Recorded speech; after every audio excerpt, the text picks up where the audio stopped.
There we go. Good morning, good afternoon, good evening. My usual. I'm trying not to imitate the Truman Show, I swear. Hello. Hi. A little bit of a different... why can I hear myself? I hear myself quite a bit. Let's just mess with the... There we go. That's a bit better. Got myself in my own ears.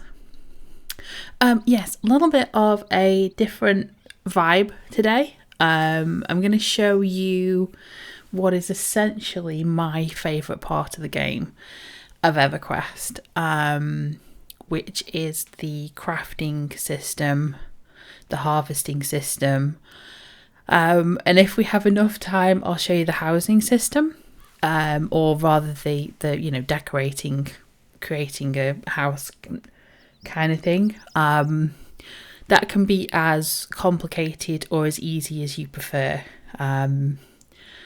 So yes, I've unmented myself, so I am level 30, because you don't need adventure levels for harvesting. Hi Clea, welcome to the show. But yes, I'm good, thanks. How are you doing? I'm alright, I'm good. I'm just having a chill, relaxed stream today. It's going to be a bit more of a vibe going on. Yeah, I planned for today because I had a bit of a hard... That sounds weird. I've been very busy Thursday. Just a regular lame job. I know, so...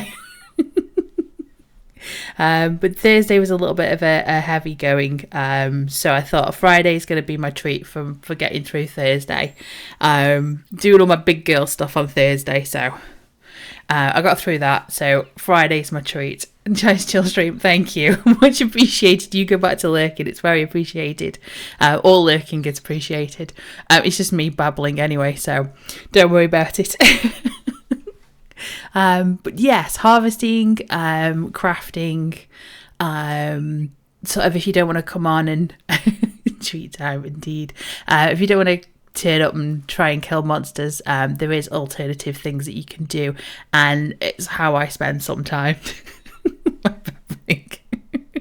Thank you.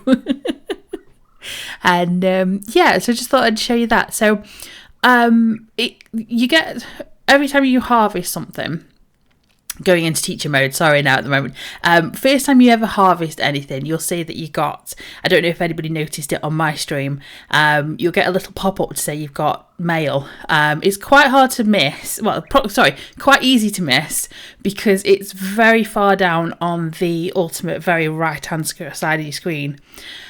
You'll see that you've got mail. Now if you're on a TLE server, or anything that's not a live server, or anything like that, you may have to find a mailbox. I'm trying to remember whether there's a mailbox in the Eldar Grove. Normally they're around houses and places that you need to visit.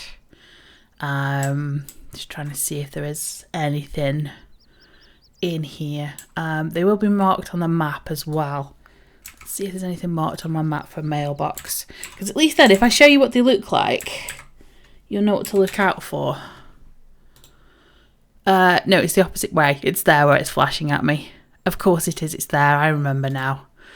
Yes, I'm not particularly, I don't spend a lot of time in the Eldar Grove, so I need to remember where this mailbox is. It's here. So this is what they look like. And when you hover over them, they'll say Narathian Express Mailbox, because obviously, post boxes, mailboxes, same thing. If you left click, it'll bring up your mail.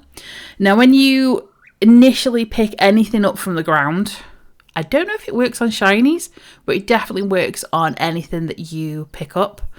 You'll get a message from Leanne, I do apologise. And she has a subject of a gathering obsession. I received word that you've taken an interest in harvesting. If so, I beg of you to help me with my son Quo. Please come and visit him on the Isle of Mara. If my letter has if my letter has reached you too late, please take this potion with my apologies. And it's a gift which is an elixir of Mara, named after the Isle of Mara, which will apply harvesting expertise when activated lasts for an hour. And you'll harvest a second time on 5% of harvests, trapping anything that you pick up. So we'll receive that gift. That will then stay in your mailbox until either you run out of room or it will until you delete it, until you hit the delete button down there. So I'm going to leave that. There we go. So that's the one piece of mail in my mailbox that I need to worry about. Everything else we'll just ignore. That didn't exist. Like my bills.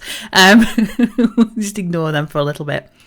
Right. Oh yes. I did change outfit as well. Outfitting is another thing that I'm obsessed with in this game. So this is currently what I'm actually wearing as armour. If emojis ever wear armour, I don't know. It's called cloth armour anyway, so we're going to call it armour. This is player made. So I've used my tailor to make a load of armour for Desium. For my character, I was going to try and say, but he's got a name, so let's use his name. So this is a full set of the level 30 armor quest. Not armor quest. Player created armor. It's confusing me because I've got Gilda's request in the corner. And then so this is all player made, and again on the jewellery, that's all player made as well, with my jeweler, me Julie. Sorry, that was a reference. I do apologise. Only about 20% of people are going to actually realise what that is. Yes, so that is all. And again, I think I made, yes, and then the food and drink is also player made. I will go through the trade skill crafting classes in just a minute. So what is the Isle of Mara? And what is this gathering obsession? And who is Quo? And why is it that when you mention Quo, this is not the way to the bell? It used to be the way to the bell about 20 years ago. There's a bell up near Gildas. I was literally stood there next to it. Yes, so gathering obsession. Now, caveat to this, if you're on the TLE server, you have to have Mara unlocked. This won't start straight away on any of the TLE servers. So Isle of Mara was released, I should have looked this up. It was like the 3rd or 4th mini X pack that you got. So you need a travel bell, which is Voyage Through Norath Bell. And we're looking for Isle of Mara. Don't worry about when it says a level range. You'll find out why in a second. It's completely fine for anybody to get there. Even level 1s can get there. If you didn't want to adventure level and you just wanted to craft, you can get here at level 1. So we're at the village of Shin. We have the Far Seas Trading Company, which is literally, how would I explain? They are the crafters of the world of Norath. They'll come into play a lot more when I get through the crafting, the harvesting. I'm explaining everything really well, aren't I? So they've taken residence up here on this side of the island, and on the other side of the island is Mara, the village of Shin. We're on Mara. So everything's completely safe. The guards are level 60, but as you can see, they are not aggro. So they will be a little bit scary because they're red and scary. But they are not aggressive. So the only way you're going to get in trouble is if you attack them first, which I would not recommend you do. So, is this Leanne? Leanne's here. Or Leanne, I'm not sure. I do apologise if I get the pronunciations completely wrong. You can kind of see what aesthetic they're going for here, what sort of vibe and influence you get to Mara. Very sort of trying to pick my words carefully here, but it's very sort of because I don't want to say Japan in case it isn't and it's Chinese, but it's that kind of influence there coming through. So Leanne is here. Yes. Now she's the one who sent you the message, which doesn't have anything for you just yet. It's her little boy in the pond, Quo, who is here, and he has a purple feather, which means he has a quest for us, and it's quite a significant quest. And it's a quest that anybody can do, because it takes trade skill levels rather than adventure levels. So you don't have to. You can be level 1 if you really want to do this at level 1. Adventure level 1, you're more than welcome to. Let me take a drink. Anyway, I don't think he's voice acted, and I'm going to do it in my normal voice, just because I'm not going to do a child's voice today. So, Quo, where are you? He says, "There's nothing better than fishing. I'd like to be a professional harvester when I grow up." Harvesting's hard work, lad. Are you really sure you want to do that? Oh, I'm quite sure of it. I'm practicing really hard already, and my family says I'm not big. But my family says I'm not big enough yet to go out on my own. Oh, it can be pretty dangerous out there. All right, especially for those who aren't so old and tough. No kids. Yeah, I'm not doing a child's voice. Do you harvest a lot? Can you help me learn? I'd be happy to help you, although I can't smuggle you off this island without your family's permission, if that's what you're thinking. Well, I know I can't leave Mari yet, but I was thinking that if I could study all kinds of materials that can be harvested. I could learn a lot about what's out there and how to handle it. If you could bring me some samples, I'd be able to prepare for when I'm old enough to leave. Oh, so you want me to go harvesting things for you? And here we go. So, it's a level 5. And it goes off your crafting level. So I am currently level 8, so it counts as green for me because I'm older. What am I trying to say? I'm a higher level than level 5. So I've met a young boy in the village of Shin who wants to be a harvester when he grows up. He isn't old enough to leave the Isle of Mari yet, so he asked me to bring him some harvests from around the world so that he can study them. Well, I can study them as well, to be fair. And he says, "Oh yeah, whenever you have time, of course. Meanwhile, I'll keep practicing on these fish." Very well, I'll be back when I can. Now, as you can see, a very large quest just hit my quest helper. So if I bring up my journal. Right, so we have a gathering obsession. I've met a young boy in the village of Shin who wants to be a harvester when he grows up. He isn't old enough to leave the village of Mari yet, so he asked me to bring him some harvests from around the world so he can study them. So he wants samples of severed elm, jum, black coffee beans, rawhide leather pelts, roots, baubleshire cabbage, white tea leaves, frog legs, and sunfish. It's not a lot. And where do you find these things? Well, I'm by a wall, that's why I can't zoom out. It's like, what's going on with the camera? How do I explain it? EverQuest 2 has different tiers. So how we've been adventuring, we did the level 5 quests in one place, then we moved up and did the 10s, then the 15s and the 20s. Exactly the same for harvesting. Each sort of starter zone has a tier, and then we move up through. So we would start in the city areas of Kinos, we'd then move into Antonica, then Thundering Steppes, then on to sort of Fearot, Enchanted Lands, ending in Lava Storm, then up to Tembrous Tangle, up here in the Barren Sky, and Bone Mire in the Kingdom of Sky up here. So yes, so that's where we would look for where we need to go for harvesting. Why did I get the map up and then put the map back? So I'm going to go back to Kinos and we'll do a little bit of harvesting. So that's the harvesting that I've picked up. Quo's quest will go very far. There's about 10 or 15 of these quests. So it's something I'll be working with while I'm doing the... Thank you, seagulls.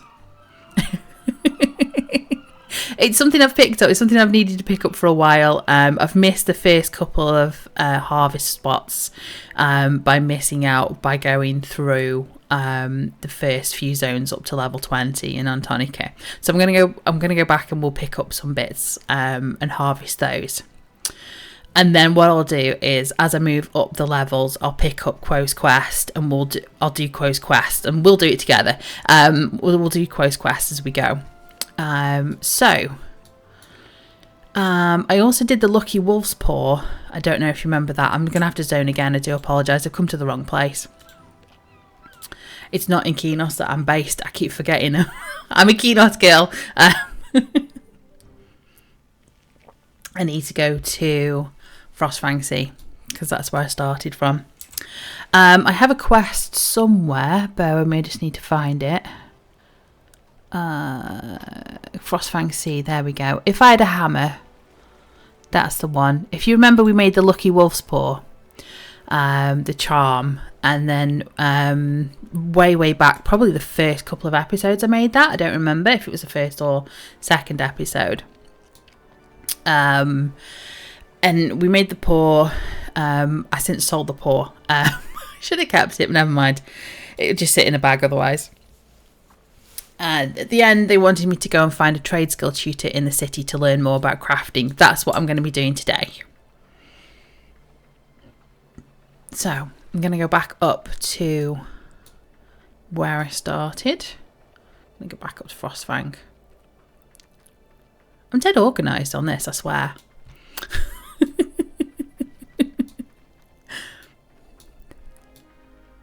Let's go. Now, I already did a few levels when I was making myself an outfit for Frostfell. So the snappy green and red vests and the pants and things like that I've been making. That's what I've been. That's what's given me level 8. So I'm starting a little bit ahead. And unfortunately, there's no mentoring in trade skilling, but that's okay. If it's a few quests that are a bit grey, that's fine. Trade skill career counsellor, the chink and I'll get to adorning and tinkering. If not this episode, then the next episode or next stream. That's a secondary profession, so I will cover it. Might not cover it today. So here we are. This is the trade skill tutorial person. There's one on every single town. So everybody, depending on which town you chose as your starter point, there'll be a trade skill tutorial in all of them. So we're talking to Glyn Hammerhell. And apparently we leveled up. That's the quickest I've ever leveled. As he says, you have learned how to gather harvests, and whether or not you decide to learn a trade skill profession, you'll find harvesting can be a useful and profitable pastime. Are you interested in reviewing the crafting process? I say, yes, please. Alright, let's learn about the crafting process itself. You'll need to have some harvested elm, tin and roots in your bags. Shall I tell you a bit more about the crafting stations and your trade skill arts, or do you want to just get going? So I said, elm, tin, roots, check, and I'd like to learn more before I start, yes. There are a number of different crafting stations that can be used to make different items. For example, you would use a forge to make metal armour and a chemistry table to make potions. The other crafting stations are the sewing table, the woodworking table, the sage's engraved desk, the stove and keg, and the jeweller's workbench. And what skills will I need? Well, each of the 9 trade skill professions has its own 6 trade skill arts, and there are also a couple of special arts that are used for recipes not related directly to one trade skill specialty. The appropriate arts will appear as buttons on the bottom of your crafting window when you start to make an item. I don't know where this accent's going, I'm so sorry. So I need to use these trade skill arts while crafting. That's right. If you mouse over or examine the arts in your book, you should see what each of them do. 3 will add progress and 3 will add durability. When you're crafting, you'll want to be sure you know which ones add progress and which ones add durability. If you're having trouble maintaining durability, use all your durability arts all the time. Or to speed up progress, use the progress arts non-stop. Oh, so what happens next? The first step in crafting anything is the recipe. The recipe you select determines what you create. Open your recipe book from the main menu or press N to see yours. That's the default. You may have changed it. If you're new to crafting, it will be empty. As you gain more recipes, they'll be listed there, and you can use the search box at the top of the window to easily find recipe names. You can also create custom filters using the edit button. And once I find the recipe I want to make, what then? Oh, in this window, you'd select the name of the recipe you wish to use and then click create. You'll need to be near a crafting station of the appropriate type. If you click on the crafting station directly, your recipe book will automatically filter to show you only the recipes you can make on that station. Once you click create, you'll move to the resource window, which shows you the list of ingredients that a recipe requires. If you have all those, you click begin and crafting starts. Alright, I think I'm ready to give it a try. Oh gosh, this guy's full of it. I'd like you to make a candelabra for practice. While you craft it, I'd like you to pay attention to the blue and green bars in the middle area. This shows you progress of blue and the durability, which is green, of the item you're crafting. The goal is to increase your progress without losing too much durability. To create the item you need to fill all 4 progress bars, if you lose at least one at a full bar of durability, you'll not be able to do that again. You'll not be able to do this unless you can regain that durability again. It is safest to keep your durability near maximum just in case of unexpected critical failures. So how do I stop using durability then? That's where the reaction arts I mentioned come in. You can use these to add progress, which is blue, or durability, which is green. Mouse click these or press 1 through 6 on your keyboard, and you'll use these skills proactively through crafting to influence the outcome. For example, use your skills to add durability. If your durability is dropping, and every 4 seconds a crafting round completes, and you'll see numbers indicating your overall progress and durability loss or gain for that round above the crafting station. This is generally easier to see in third person. Might be easier if I just try it out. Gonna give it a try now. So it's given me the new quest, which is forging ahead. And it says, of course, it'll be easier to understand once you can see it in action. Here's a recipe book and some fuel. Scribe the recipe book by finding it in your inventory and right-clicking it. Check that you have some elm, tin and roots in your bags and head over to the forge. Click on the forge to bring up your recipe list and select the recipe for the simple candelabra. Alright, thanks, here I go. Okie dokie. So, what that means is a big long explanation for what I'm about to do. Where is that recipe book? Goodness me, I did not empty these bags out. Gosh, okay. So there's the bag I need. There's the Artisan Essentials Volume 1. I'm going to right click and scribe it. And it's given me a whole heap of recipes. A lot of them. That's all hit my recipe book. All those recipes there.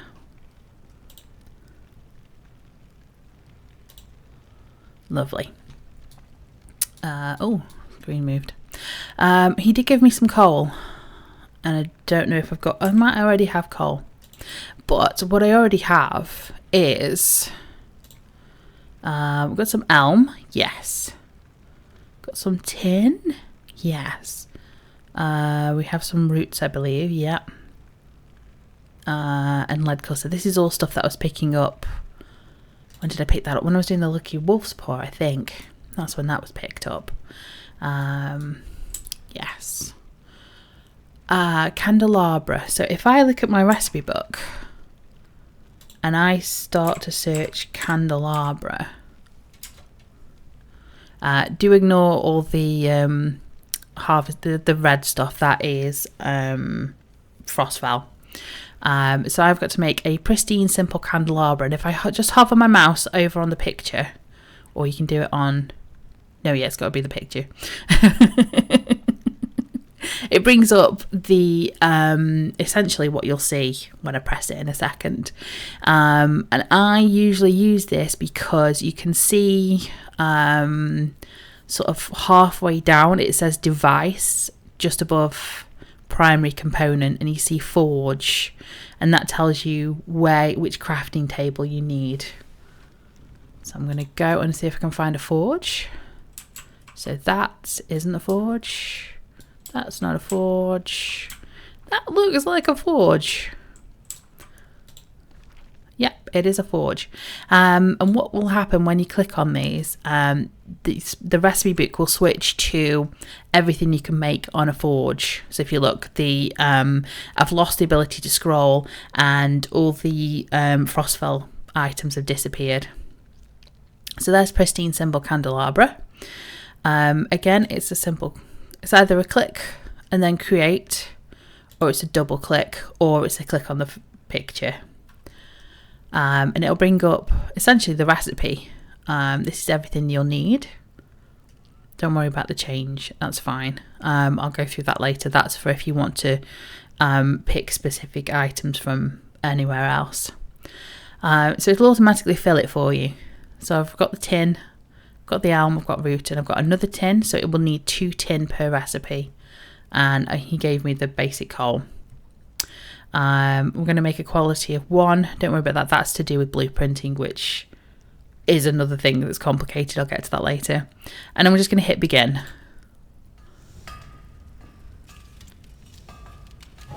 And we know there's 1, 2, 3, 4 tiers of making this. It might go a little bit quicker than I can actually tell you about these things. So as you can see, the green is the durability, the blue is the progress. So we essentially want this blue bar all the way up to the top without losing one of these green bars. And we do that by pressing any of the buttons down here. I'll leave it on this screen just while I explain. So the first 3 buttons are the durability. Get myself confused, and then the last 3 buttons are progress.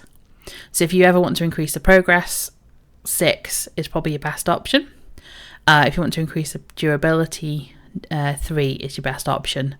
Every time you press one of these buttons, it will use up power, so just keep an eye on your blue bar as well as everybody else's blue bars.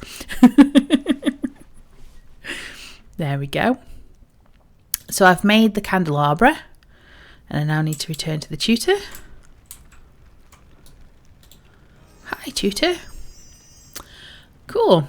I've created the candelabra as instructed by the tutor. He says, moving on to the next lesson, you should be aware that there are hazards associated with crafting. Why? Back in the old days, it wasn't unusual to see piles of injured bodies beside the forge. That's a nod to way back when crafting first started. We're talking when tempers used to be used, and you had to make... So if you wanted to make a spell scroll, you'd have to make the paper, you'd have to make the ink bottle and the ink and the quill, and then you had to assemble everything to then make the item. So there was always a guarantee, unless you used top tier, like the number 4 of everything, there was always a chance that you weren't going to make the item that you needed, and it would always be a lower quality. Crafting used to be very complicated, and I think it's still like that in EverQuest itself. EverQuest 2, they've simplified everything. I say simplified. This is still very complicated to explain. But it is something that I really enjoy doing. So he says, moving on, it was piles of injured bodies beside the forge. Again, trade skill used to be, if you missed one of the pictures that popped up, you could actually do yourself some serious damage and you may actually die. Not going to happen nowadays, apart from very rare instances when it will happen in a trade skill quest. But the game will warn you and say, don't mess up, you will die. So don't worry about dying. We've managed to build slightly less dangerous forges since then, but no matter what craft you choose, there are still dangers to counter. Oh, like what? Well, during the crafting process, you'll sometimes see a warning icon appear in the area below the 4 progress bars. The warning icon will match one of your reaction art icons, and it will have a name indicating the type of danger. The crafter can correct these problems by ensuring the next reaction art they use matches the icon of the warning. Successfully doing so will avoid bad things occurring, such as a loss of progress or durability, or even injury to the crafter, as they do. and may also result in unusually good things happening, such as progress or durability gain, a skill bonus, or even the discovery of a rare harvest. So it's a little bit like a matching game. The 6 buttons at the bottom, one of them will appear in the gap. I'll show you if it shows up. It'll make more sense. And it's basically just a matching game. You just match the 1 for 1. I didn't see any of that one making the candelabra. No, it's funny that I didn't come up. So we've got Essential Artisan Items. Artisan Essentials Volume 3. And he says, no, that was a particularly easy recipe. It's almost like it's a tutorial. In most cases, though, you will have the chance of these warnings appearing. They're random, but will always occur at the beginning of a new crafting round. You'll have until the end of the 4-second round to counter the event. I'd like you to go to the jeweler's workbench now and create a lead bracelet. You'll find the recipe in this book. Take care this time to watch out for warnings and counter them correctly. And don't forget, you can always use your arts to help out, even when there's no warning showing. Alright, I'll do my best. So he's given me volume 2. If I open up my bag and I scribe it, more recipes going into my bag, my recipe book. Excuse me. So the jeweler. Need to make a lead bracelet. I believe this is the... No, I always get that mixed up. That's the sage. And this is the jeweler here. Yes, the workbench. So jewelers can make scout spells, skills. Don't know what you'd call melee. And they can also make fashion jewellery. It's the fashion that's I'm reading as I'm saying stuff. So yes, we're going to make a fashion lead bracelet. Which again, if you have it, it'll tell you exactly what you need. The one in the stuff, the numbers in the brackets just tell you how many are in your bags. If you're in a guild hall and it has a harvesting depot, it will say thousands if you have that many in your depot. So yeah, it just gives you an idea of how many numbers you need. So I'm going to need, if I click on it, numbers are a little bit different now. So I need 1 raw lead, which is the primary component. I also need the build components, which is 3 raw lead, so 4 in total, a tin and a basic coal. And we're going to hit begin, and it hopefully should bring up some numbers for me now.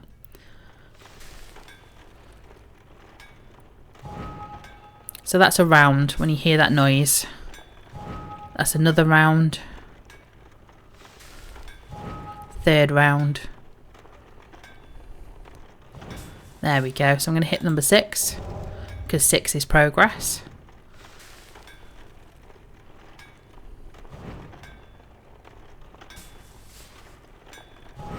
And there we go. We did it. If you can see in my little quest chat box, it says you successfully countered uneven cut. So by having the button come up and then pressing 6, I countered it. If you don't counter it, it just drops your progress and durability by a little bit, and your character kind of makes a little noise. It's painful, but yeah, it's not anything that's going to cause you an issue. So Glenn, we finished that one. Hello indeed. He says, well done. I hope you avoided any serious injuries. Well, I did. So now you know the basics of crafting, and I hope you understand how to obtain the best quality results while avoiding injury. Now, would you like to try a few more recipes to learn about the 9 types of trade skill you can specialise in? Yes, please. Well, you see, you made a candelabra using the carpenter skills and learned that carpenters make items that can be placed in houses. Ooh, can they? Carpenters also make strong boxes for storage and sales containers for selling items to others. So if you've got anything in your house, you can put if you've got a house, yes. Let's start again. If you've got a house, you can put a storage container in your house and a market broker board, and then add the items for sale, and people can come to your house and buy items directly from you. You don't need to be in the house. It just kind of waivers the market broker auction house percentage. So yes. You've also made a bracelet. Now jewelers make jewellery like this, and they can also make combat art upgrades for scout types. So we saw that. So what's next? Now, why don't you try your hand at provisioning and make some Jum Jum cider? Food and drink help an adventurer's power and health to regenerate faster between battles, so a provisioner's goods are always in demand. You'll need some harvested Jum Jum and some liquid, which the fuel merchant will sell. Aerated mineral water works just fine and adds that extra fizz. Ooh, I'll be right back with that cider. There we go. Right, so he did say... it's a third box, isn't it? Yes. So if I right click and scribe, again, all the recipes go in there. Now you mentioned, because if I press N for recipe book, if I bring up the Jum Jum cider, we can see that it's red because we haven't got any. We've got zeros in the corners. So we need 1 liquid and 1 basic kindling. And one of these people is not here. Is it one of these people? Fuel merchants. There we go. Fuel merchants are very important. They will sell the fuels. So we want an aerated mineral water. And we want some basic kindling. Was it 1 or 2 we needed? We'll get 2 just in case. I don't remember. We have all the various fuels, which again will go up in tiers. So it'll say, if we look at scintillating, they're used for 60 to 69 recipes. Try something else. Zamarian is 130 recipes. So we're going all the way up to Zamarian level here. So any fuel merchant will look for them. Yeah, it's just a big long list of all the different fuels. Now we needed the stove and keg. You a fuel merchant as well? Yes, you're a fuel merchant as well. You can ask a guard for a fuel merchant and the guards will be able to tell you where the fuel merchants are. Right, Jum Jum cider. So we now, instead of zeros, we now have 1 liquid. Oh, it's just 1 basic kindling. Oh, well, okay, never mind. Sometimes it's 2. Depending on, I've done too many artists, too many provisioners. Right, so we have everything but the stove and keg. Let's make this. This is the first time we're doing something off tutorial. There's 1 round.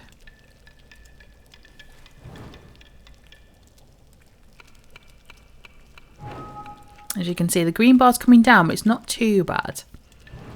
Got billow of steam, so let's do 6 to make the progress go forwards. If you really wanted to, we'll just hit 6 in between the rounds, just so it moves a little bit further. We did it, Glenn. Hello. Next we'll look at weapons. These can be made by both weaponsmiths and woodworkers.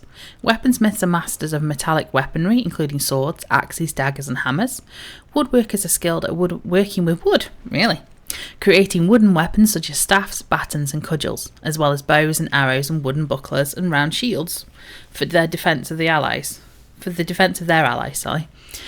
They also craft powerful totems that possess restorative properties. Practice both crafts by making a tin axe and an elm greatstaff. I'll do my best. So he's now asking me to do 2 things. And again, we're off tutorial, so we'll need this merchant again. So if we ask the fuel merchant, what do we need? We've scribed the book, so we're looking at a greatstaff. The elm greatstaff takes a basic sandpaper. So because basic is quite high on the alphabet, we can find it. But if you didn't know where it was, you can always hit the search bar and we can put basic in there. And that's all the basic stuff. So I'm going to buy basic sandpaper and a hand axe. Let's try hand, see what happens. Yes, tin hand axe takes basic coal. Now I did get a stack before, so I still have 700 left. Also, yes, I should just show you, the fuels have a no value. which means that if you buy a fuel, you'll not be able to sell it. It's back to the merchants. So just watch how much fuel you actually buy. You might be stuck with it.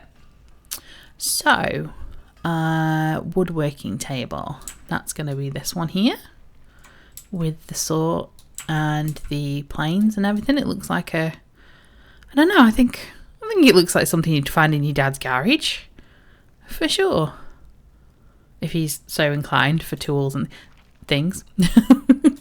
He's one of those dads. So the elm greatstaff is there, and again, different components, but I've got everything. I'm going to hit begin, and I'm feeling a little bit more confident now. So, I'm going to hit 4, and between rounds, I'm going to hit the number 6.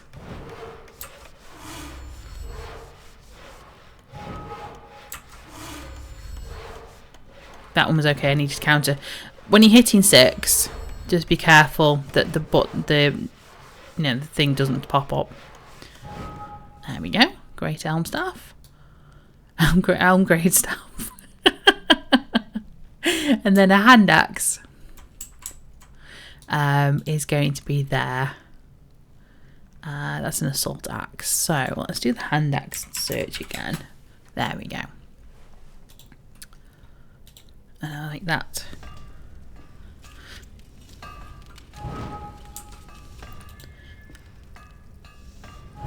And then in between rounds, I'm just going to press the button for number 6, but I'm going to give it a second in case one of the other items come up. So there, that's a 6. As you can see, the green bar disappeared there by quite a chunk. So it's disappearing. I'm just going to give it a 3 just in case. There we go. Just so it doesn't disappear straight away. I should actually show you what happens to your character while you're making things. Well met. Indeed. Sages possess an unsurpassed knowledge of the arcane.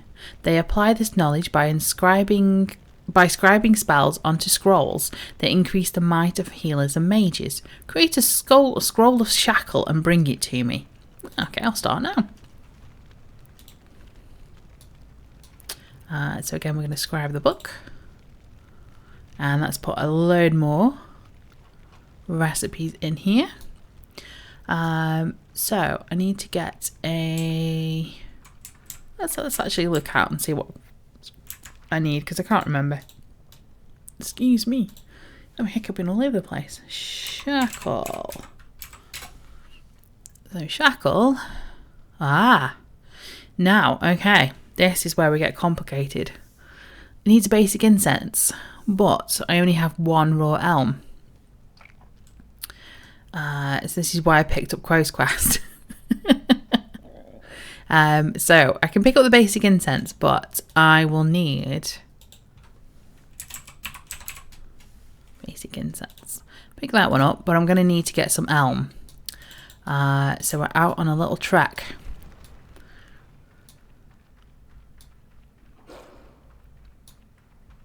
So I'll go back to the starter island where the bears and the rolling rocks were, and see if I can find something to harvest.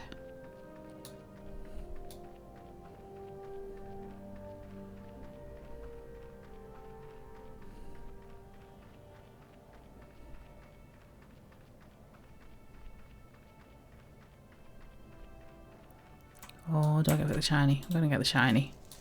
Screw it. Oh, I already got it anyway. Right, so what level tier are these? Right, so we have some roots. Now I just picked up 13 roots and I completed the roots for Quo. So we're looking for wood because we want elm. So there's some weathered driftwood. And there's my elm. So I'm just going to harvest the entire lot just so the node despawns. There we go. So I've managed to get the elm. Actually, I might then, since I'm out here, pick up shinies. This is why I love this game. Just like, yeah, I'm going to do this. Oh, I'll do this. Oh, yes, we're here now. So he wants me to also get frog legs and things. Does he want me to get any of these? No, there's no ore in this. Got the wood already. Got the roots already. Do we have any shrubs? No. Oh, there's a shrub. So there's a windblown shrub. So we found the tea leaves. And we've got some jum jum. See if there's any fish. Are there any fish shoals around here?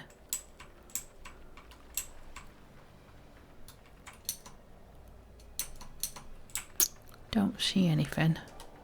I know there was loads on the other island.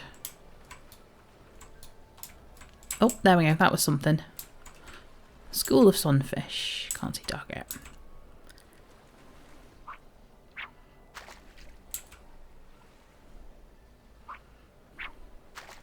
Sorry, yes. And so harvesting, you'll see the hand icon pop up if you hover over and then just either left click or press F. And it'll do the harvesting for you. You don't need to equip anything. So I don't need to equip any of the, you know, the axes or pickaxe or anything like that. It just does it automatically.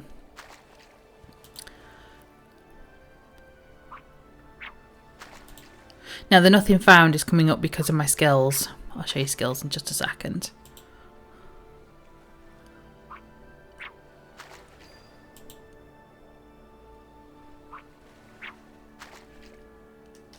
Nothing found. As it say in the main chat? Yes. This is really small writing, so we're on 15. Let's pop her up to 24 maybe. Let's try that. Yeah, let me scroll down a bit, sorry. Okay, so I get better at fishing. I've got 15 out of 170. At the moment, it goes, how is it? Is it 5? I think it's 5 skills, 5 level of skills per level. And it takes whatever's the highest, so adventure or crafting. So because I am level 34, divided by 5 is 170, maybe? I'm going to let the maths people sort that out. And each time I try and harvest, I'll either get a skill up or I'll get an item or I'll get something else. The higher level the skills, the better you are at fishing, the more chance you are at getting a rare. There's a school of sunfish. Got the 2 sunfish. Don't need anything else, but I'm still going to hit the node just so it respawns. And I'll get some skills up as well.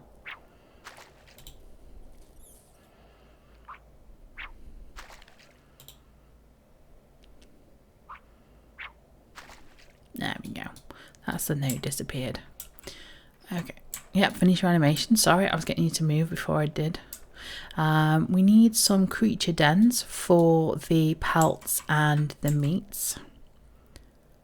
Although we don't need meat, we just need pelt. Managed to get myself 13 pelts on a full first pull. So I'm just going to pull a little bit more just to get the node to disappear. There we go.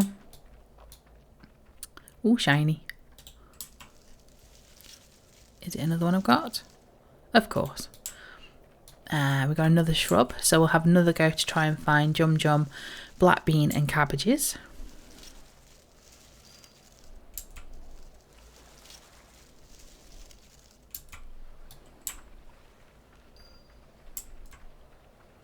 Just going to follow around. This is why I unmentored, because you remember these guys are a little bit hazardous.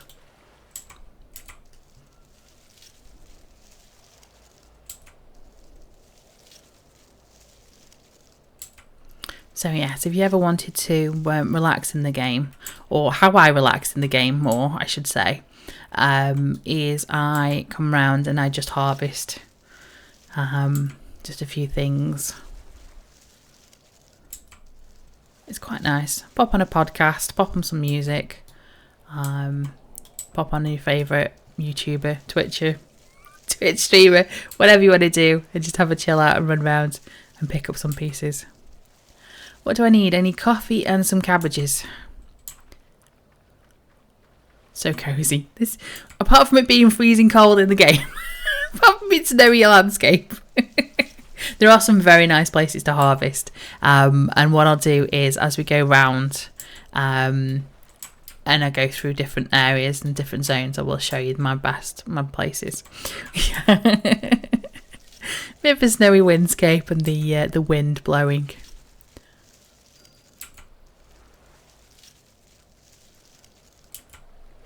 But yeah, I normally spend hours. I'm the person that spends hours running around harvesting things.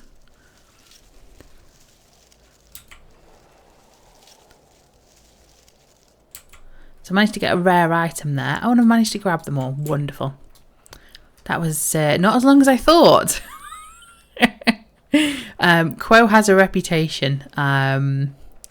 If you ask any in the crafting groups, as if there's niche crafting groups, but yeah, if you chatter in the crafting channels, people will tell you how many hours they spent trying to get certain items for Quo. Yeah, I will as well. I could talk for length about how it's taken me hours to find a certain type of meat in Neck Forest, trying to get the meat for him, and just being really annoyed with the whole process. But yeah, it takes a little bit of patience, but it's worth it in the end. It's a long quest line, so if you really want to sit there and do it all in one day, or like I'm doing, it's just pick it up, dabble in it for occasions, and then come back. So what were we doing? We were creating a scroll of shackle, and we wanted the sage area, which is the writing engraved desk. Some call it engraved desk, some call it writing desk. I can't remember if it's the right one or not. Anyway, we want to make a shackle. So SHACKLE. I know how to spell shackle. So now we have enough. Yeah, we definitely... Oh, yeah. No, I only found 2 raw elm. Oh, my gosh. I might be going out for more elm later. We'll see. This process might be happening again. Anyway. There we go. I'm going to move that over so you can see what happens when I make things. So you can see the little round that happens. It's a little glow that happens there every 4 seconds.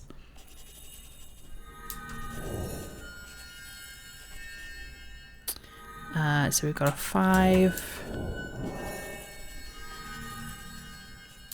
I'm going to hit a 6 again. There we go. So you create a shackle, and we can create there. So it's got all the green glows that happens when the 4 second, I don't know what you want to call it, round happens. Anyway, finally back to Glyn. Excellent work. Now let's look at alchemists. They create deadly poisons and magic potions from almost any material, benign or otherwise. These concoctions provide benefits in battle, such as healing, resistance, or extra damage against a foe. Alchemists also make combat art upgrades for fighter types to improve their abilities in battle. Make me an essence of intercept to practice these skills. Alright, I'm on my way. Okay, he's giving me another book to scribe. Okay, so if I press N for my book again and bring it in the middle just so you can see, I'm going to do an essence of intercept. I can spell intercept, yes. Right, okay, I'm out of loam. We're going back outside again. So I need at least 2 loam there, and I also need a basic candle. So before I forget, let's talk to the fuel merchant and grab a basic candle. Right. I didn't pick up a leaded loam because Quo didn't want me to do that. So I didn't realise I was out of loam because he didn't ask for any ores. So I'm having a bit more of a run. Just to go grab some. This is why you do the harvesting first. Oh, Yeah, I knew that would hurt. Oh, is it killed by the train? But yes, grab the loam. So loam is from the oars. That's going to confuse me because there's rolling stones around.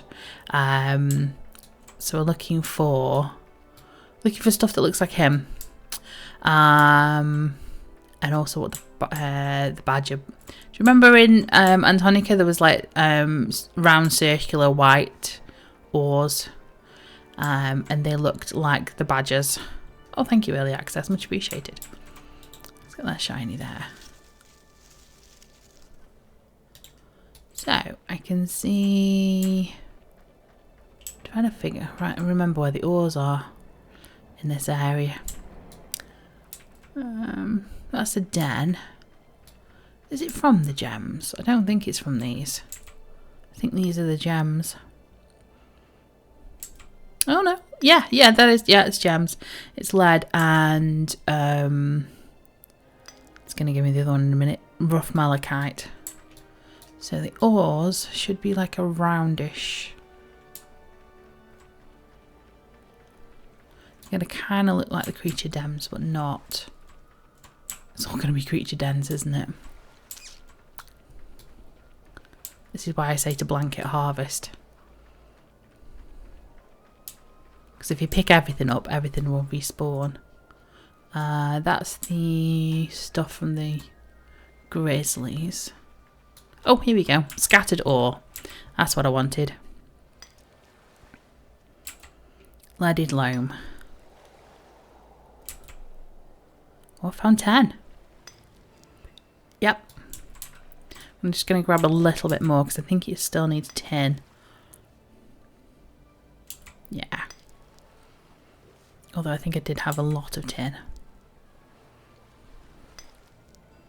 Yeah, so when you see numbers pop up, where are they? There. So when I get better at a certain item, there's a cap, which you, I don't know if you'd know. I forget what it is. There's a certain number, and after you go over that, there's a chance of you getting a rare item. I'll have to do a little bit more digging because I don't actually remember what the caps are, but I can find it online. And once you hit that cap and over that skill requirement, you may get the chance of getting a rare item, which I got there, the solidified loam. I'll go into that in a second because that's the next tier of crafting. So, or the next sort of level of crafting. I'll go into that in a second. Don't worry about that too much. I'll explain that in a second. It seems easy. It's not. But it's not as complicated as it used to be. That's all I'm going to say. So, sage items. No, it wasn't the sage. It was the alchemy, wasn't he? So the alchemy table looks like that. It's all the potions and the brewery and the chemistry set and things. And we're going to make intercept. Intercept. I can type. There we go. So if we hover now, yes, we have enough. Wonderful.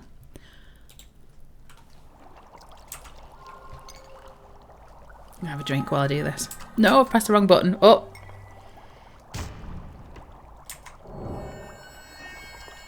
I looked at my bottle.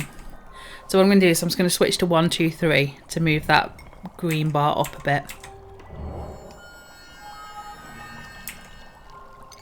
So I'm now pressing 3 to try and bring that green bar up. Nope, it's gone. But I'm going to carry on because the progress still hasn't got to the bottom. It's getting there, but it's... Right, I can hit that button. Anyway, I've brought it back. So I'm now just going to hit 3 again. It's gone again. It's come back again. Let's press 3 again. Nope. 3. Press all the buttons. Oh, there we go. Just about did it. So 3 will increase the durability, which is the green bar. So when you... press one button wrong and the whole lot goes. So yes, what did I fail to counter? I failed to counter exothermic reaction. Okay, so yeah, didn't counter that, which meant the entire thing, well, not the entire thing, but I was struggling all the way.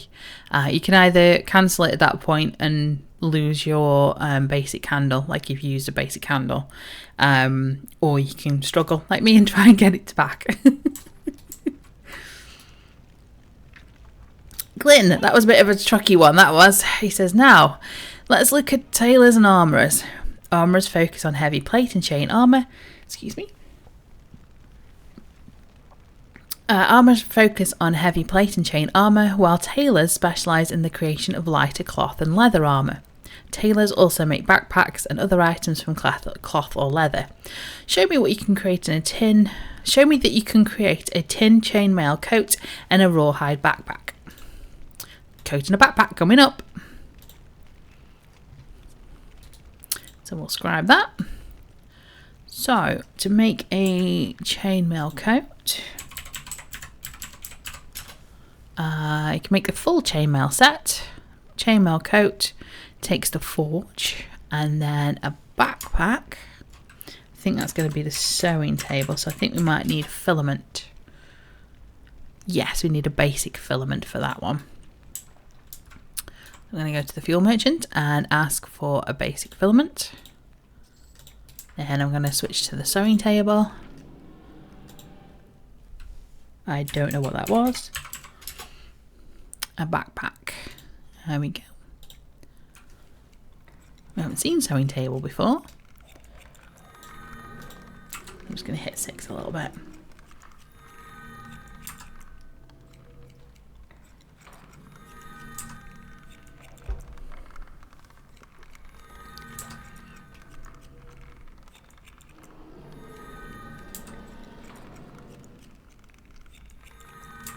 You can tell it's got a little bit trickier every time I'm pressing 6.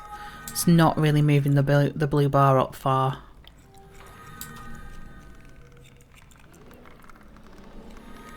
Those last few times it flew through.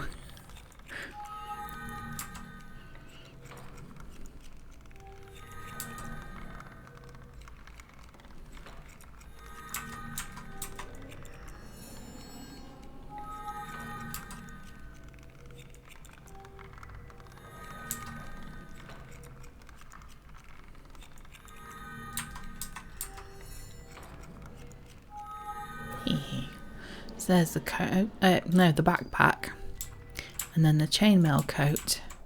Someone's using that forward, so I'm going to be polite and use this one. Chainmail coat. There we go. I'm going to make that.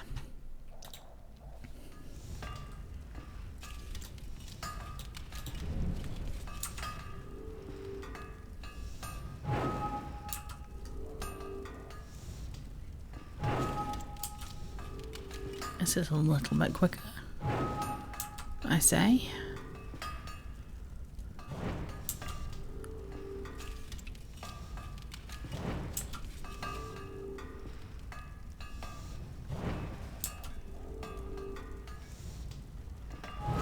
There we go. That wasn't too bad. I should return to the tutor with the equipment I created. Let's have a look back at Glyn. It says, Glyn.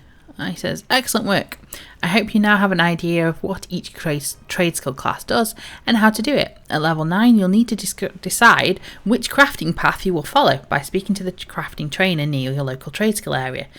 Why does my nose now need to sneeze? Bear with me.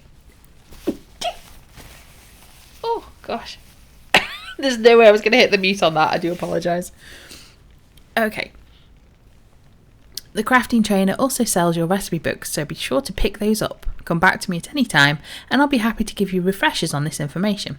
Should you choose to continue a career as a crafter, I wish you the best of fortune. Oh, thank you. Thank you, bless you. Much appreciated. Now, with this being level 9, it's the last quest in the trade skill line, and it's handed me a handy dandy reward of the artisan's tunic. Which is specifically for trade skill. It gives you +1 to crafting skills. Would not recommend going out combating with this on. Definitely don't raid in this tunic. I definitely have never raided wearing the cloth armor artisan's tunic. If you call me out on it, I will deny it. I've raided with this thing on. So, what now? Well, hopefully, maybe, I should have a handy dandy unread message. No, I don't have a message yet. Yes, sorry. Yeah, I'm jumping ahead of myself. We're looking for the trade skill career counsellor. No, we're not. We're looking for... Who are we looking for? Who did he say to look for? The crafting trainer. That's what I'm looking for. Work orders, rush orders, trades coordinator. He's the merchant. Next to him. Could he not just say the person next to me? So you're looking for somebody with crafting trainer underneath their name. Again, any god will tell you where the crafting trainer is if you can't find them. They're not always next to the trade skill tutorial person. I don't think they are in Kinos. So you will... They're in the same building. They're in the same area. They're just not right next to each other. So, Jalfa, let's talk to you. I'm going to hail. Well met. Because if I click on you to buy stuff, that's going to bring up the merchant box, and I'll do that in a second. So, she says, I'm glad you've come back for more training. It looks like you've learned quite a bit in a very short time. I can certify you in your chosen trade class. Before I begin your paperwork, I'll need your name. So this only works when you're level 9 trade skill. You don't have to hit the end of level 9, you just have to hit level 9 itself. So if you're 1% into level 9, she'll still talk to you like this. So you say your name, you say, my name is Desium. And this box pops up to select a profession. So at the moment we are probably level 1 trade skiller, sort of tier 1 trade skiller. We can then specialise into one of 3, which then specialises into 3 more. So there's 9 places altogether, but at the moment we're on sort of, if you sort of look at it as like a tier hierarchy, we're on the basic number 1, and then that will split into 3, and each one of those 3 will split into another 3. If that makes, I hope that makes sense. So it'll say you've got an idea of a craftsman. Now craftsmen will become either a carpenter, a provisioner, or a woodworker. So they will make furniture and strong boxes, which is the carpenter, sorry. Food and drink, which is the provisioner. And then bows, arrows, totems, wooden weapons, and wooden shields is the woodworker. You can also, no, what am I trying to say? You can or you can pick outfitter. I'm trying not to make it sound like you can do all 3 because you can only pick 1.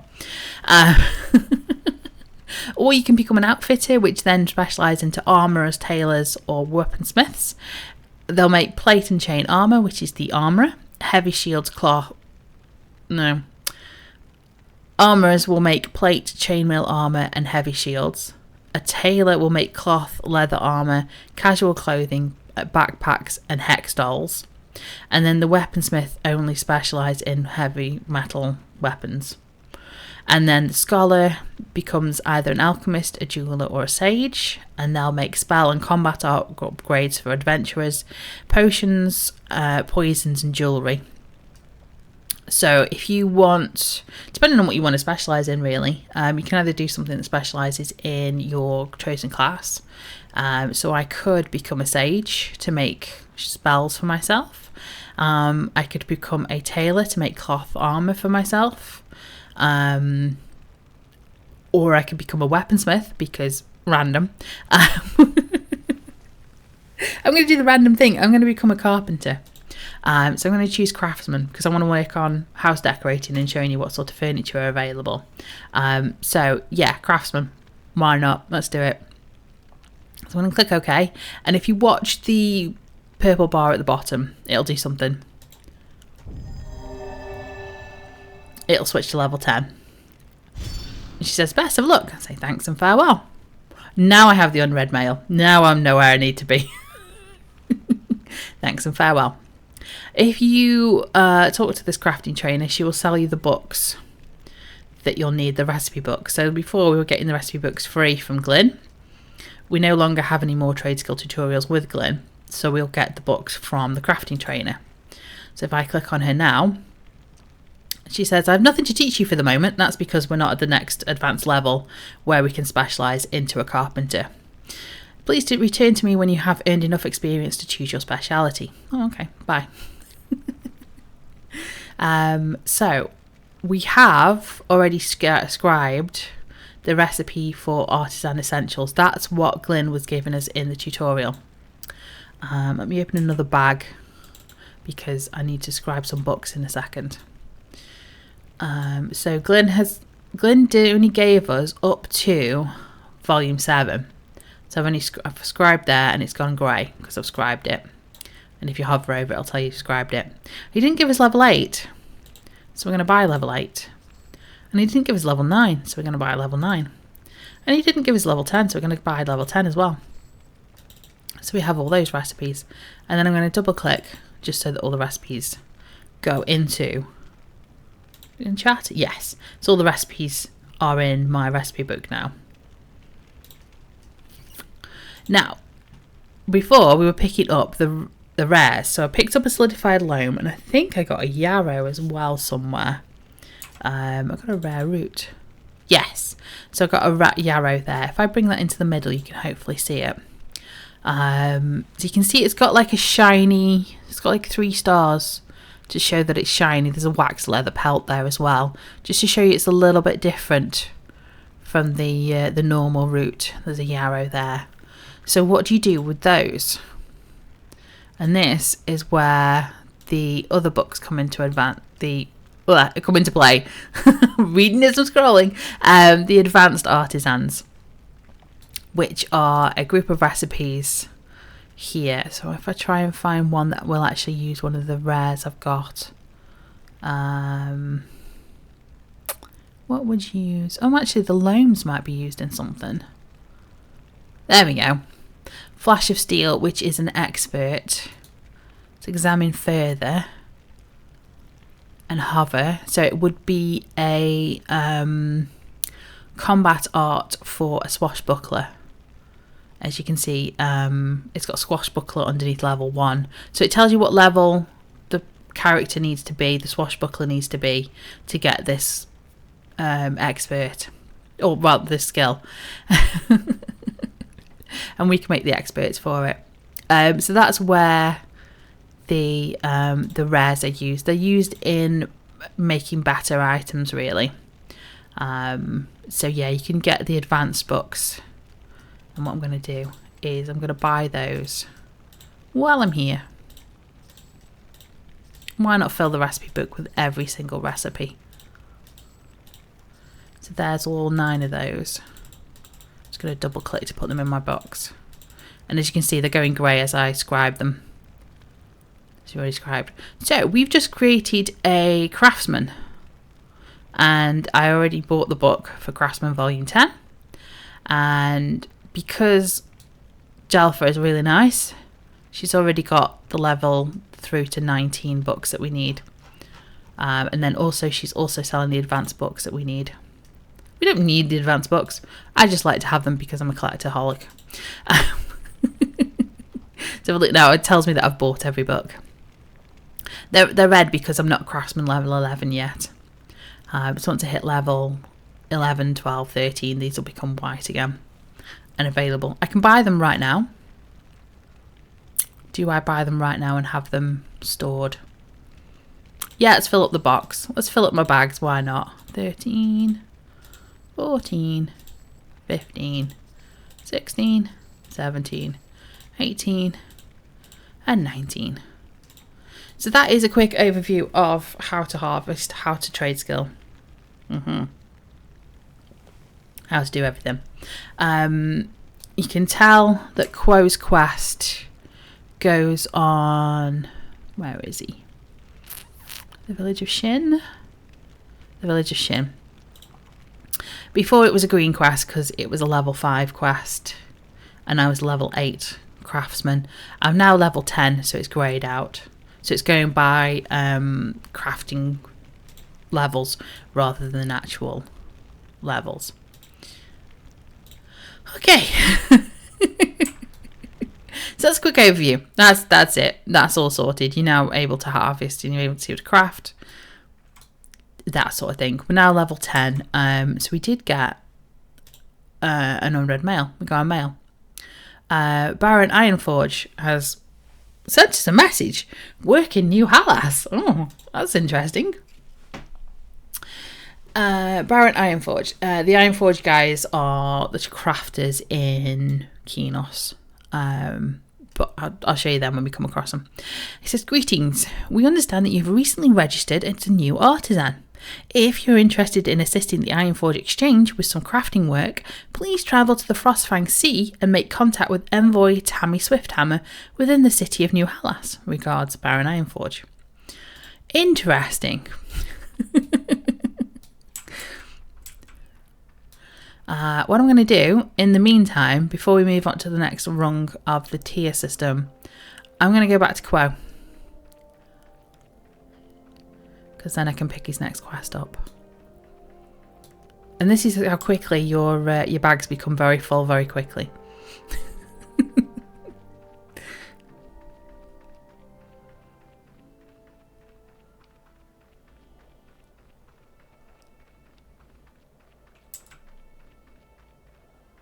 Yeah, getting myself stuck on the scenery. So we're in New Hallas for just a little bit, but I'll go nip to Quo and chat with him.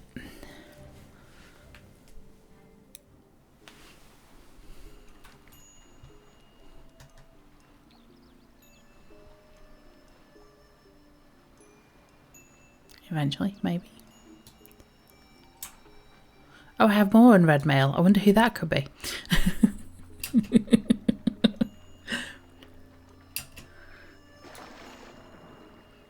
Right, Quo's got a book for me.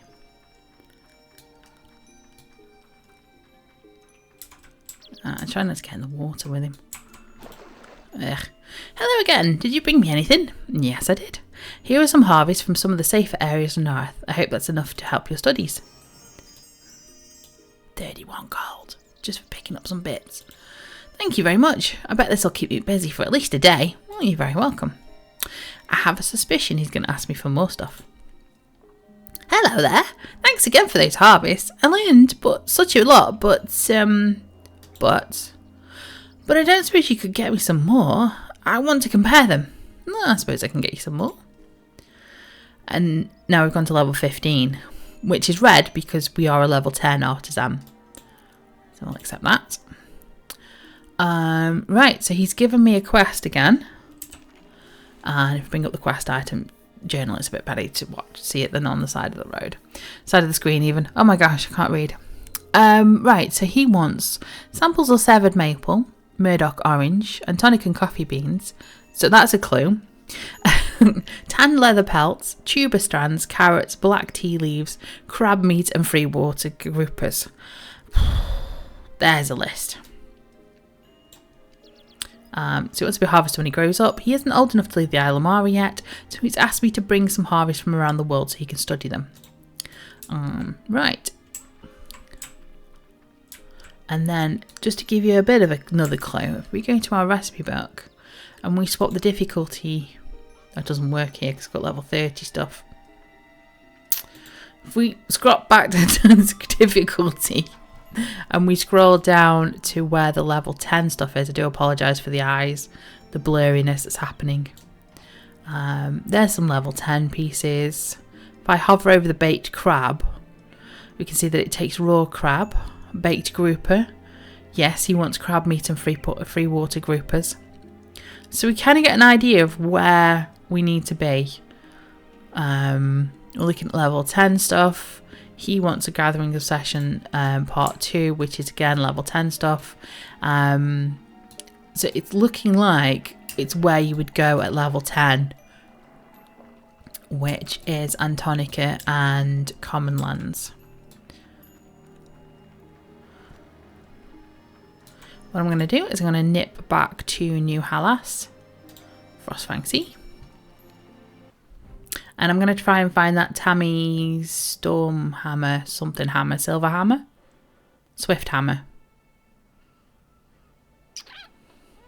Something like that. The one that the Baron Ironforge wanted me to go find.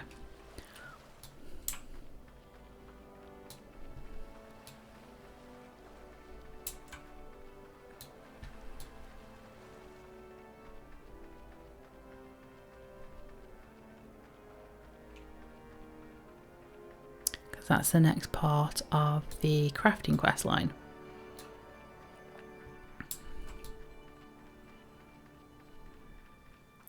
Somewhere around here should be a book flashing. Said New Halas. She's not flashing yet. There she is. Tammy Swifthammer. So she's in this one here.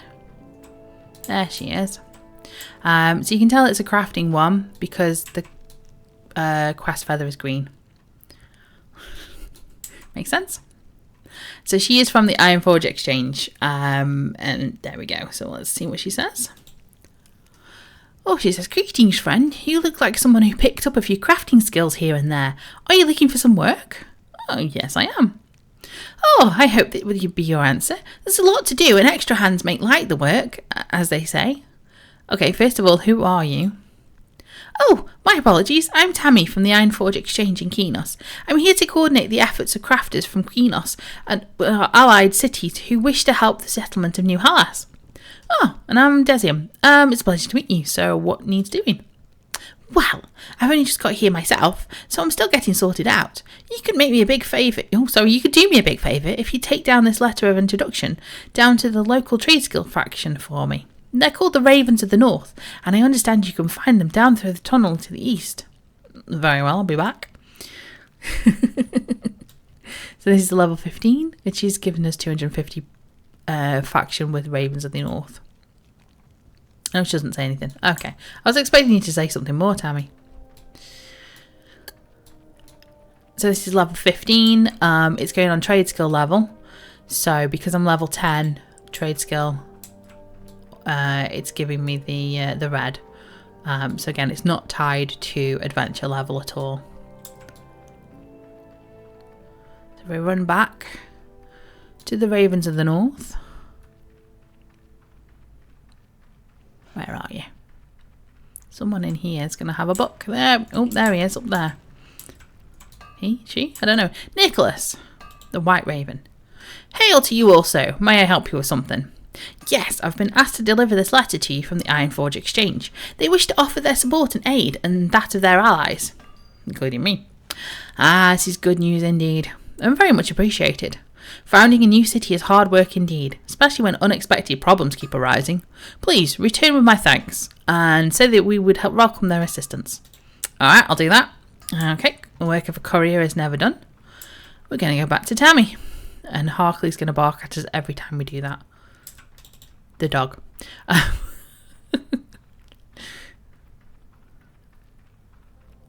We're going to have a run back. Maybe I should have put on my winter clothes for this. Never mind. Quick way back to Tammy. Ah, my research has been completed. Bear with me a second, Tammy. Let me sort that out. So, upgrades. Claim that. And then set it to master. 1 day, 20 hours. Yeah, that'll do for the weekend. Lovely. Right, Tammy. Welcome back. Desium, was it? Yes, I do appreciate you delivering that letter for me. If it's given me, it's given me time to get my tasks all sorted out and catch up with my local contacts. Oh, you're welcome. I trust you're all settled in now. Oh, that was a big level. I just went up to level 12 from level 10. Nice. Okay. So I've delivered Tammy's introduction level to the leader of the Ravens of the North and returned with thanks to her. I returned with his thanks to her. Yes, whatever. I'm a little bit more organised now, and I've got an idea of some of the ways we can assist.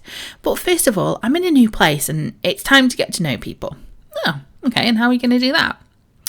Why, cookies, of course. Everybody loves cookies. And what better excuse to stop by and chat? Perhaps you could gather a few edibles to replenish my supplies while I bake up a fresh batch of cookies. I can't talk today. Oh, if there's cookies involved, say no more. I am a cat and I love cookies. Now, she's giving me a quest, obviously. And I get the choice. Excuse me, I'm going to burp again. No, it's not bothering. Okay.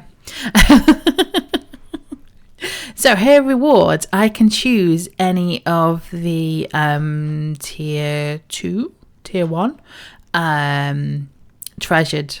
No, it's not treasured, it's rares. So when I was pulling rares from the harvestable bits, nouns today, what's going on with me? She's now given me the option to choose any one of the following when I've completed the quest. Okay. She wants me to gather local food harvests from nearby shrubs, which is good, which is why I picked up Crow's Quest as well. So out in Hallas, you're going to find a lot of gardens and a lot of other things. What do you mean can't see target? And I'm just going to gather some pieces,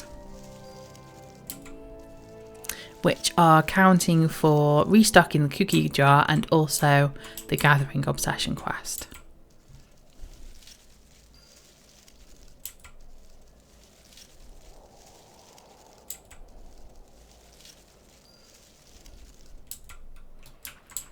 So you can see they're both updating.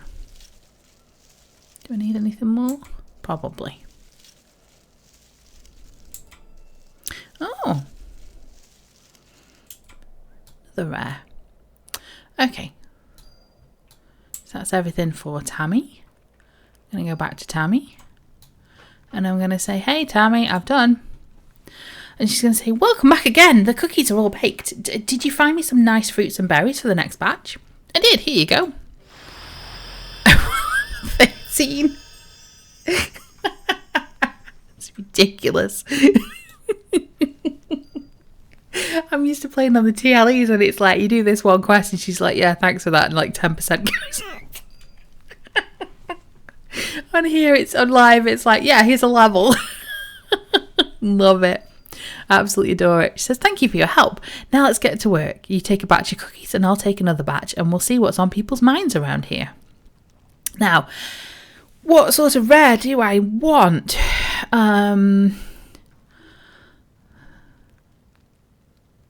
Yes, the AA is going up as well. I'll show you that in a minute. As a carpenter, I can make things out of bone and can I make rugs out of the roots, or is that higher level? I'm going to go for the bone because I know it's a bit gross. I do apologise. I know I can make things out of the bones. Yeah, all right then. Let's send the cookies around. Tammy, in typical halfling manner, suggested that offering fresh cookies around town would be an excellent way to get to know people. Halflings and their food. We will both take a batch of cookies and see what news we can pick up along the way. Oh yes, I'm getting level, so let's do the book. So I've got, let's have a look in here, wait for the bump. Craftsman Volume 11. Yes, there we go. Standard. So we've got a standard maple double bed and a standard single maple bed. Let's have a look at what they look like. Bed. Ooh, so we've managed to get the, can't see it on here, so no. Examine, that's what I'm looking for. A little bit tricky to see what it looks like, but if you examine the recipe and you want the product, and then the dressing room will show you what they look like. Now, it does get better, I promise. They do get nicer looking. It is only level 11, Um, so it's a little bit janky, a bit unfinished, but then as a carpenter, your skills will improve over time. So if I examine the bed, this is the pristine standard maple double bed. Have a look at that one. There we go, that's not too bad. I don't know why the snakes are there, but there's snakes on it. So that's not too bad looking. Let's have a look at the single. Again, that's all right. That's cool. I like that. It's got the sneak still, so it's going for the theme. This was the Frostfell stuff. So there you go. It's a little bit gaudy for my taste, but it is Frostfell-y, so I think Frostfell is gaudy. It is all about colour and brightness to cheer you up in the winter months. So we have things like that we can make. But again, these Frostfell items are available for anybody to make. Everfrost Estate Bed. Is that frozen? Yes. Looks a little bit weird. And for some reason its shadow is in the top left corner. But it's made out of ice. Same item, just made out of ice. So we've got some items for the house. And that is a reskin, recolour of a bedside table that will be available in a few minutes' time when I get the skills. Yes, so anyway, there, we got a bit of a segue, sorry. A bit more of an item, number 12 and number 13. Oh yes, you've got window frames as well. If you want to build your own house. Window frames. Let's have a look at a tall window frame in Tall Diviner in maple. There we go. Again, it looks a little bit unfinished, janky, because obviously I'm only a level 11, 13 carpenter. So I'm getting there. My skills will improve as I level up. But yeah, so that's what the maple looks like. It's building blocks if you wanted to create your own house. Which again, I'll get to the housing. There's people that are more skilled than me making houses, which I'll show you either end of this stream or next stream. Where are we? Yes, we're getting on a bit now. Been at it for an hour and a half. So, deliver cookies to various places. We've got to go to the storage and containment building, Glacier Baines Vault, Icebreaker Banquet Hall, and the Hobson Abode. Hobsons are in love with cookies. Is everybody? Yes, the people. Here we go. I was going to say it's either people or places. I can't remember, but it's people. So it's just giving you a little bit of a tour of Halas. So I'm going to right click and hail this person. Mistress Thora. Ideal in artifacts you or your guild might be interested in. Let's take a look at what you have. Let's take a look at what you have. Isn't that what I say to you? Anyway, actually I've got cookies, not artifacts. Would you like one? Oh, they're still warm. Yes, please. My name's Thora and you are... I'm Desium.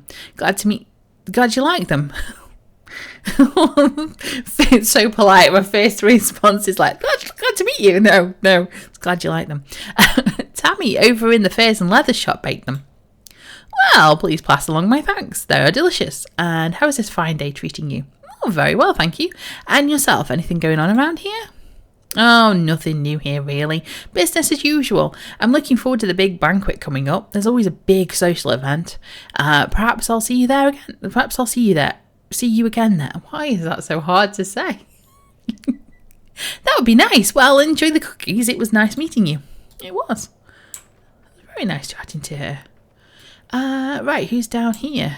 Who do I need to chat to down here? In here? Perhaps in the building. Yes, a little frost dwarf, Britta.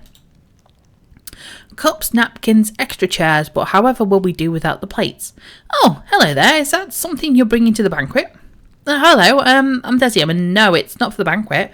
Just some cookies I'm offering around. Would you like one? Certainly. They smell delicious, and I would certainly use a cookie.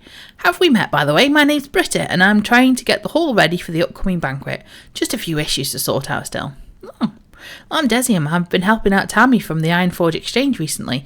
You look busy. Is there anything I can help with? Well, the main problem is that all our spare plates seem to have been broken somehow. But I'm not sure how to help with that right now. Thank you for offering, though. Oh, well, I'll let Tammy know, just in case there's anything we can do. Good luck with the banquet.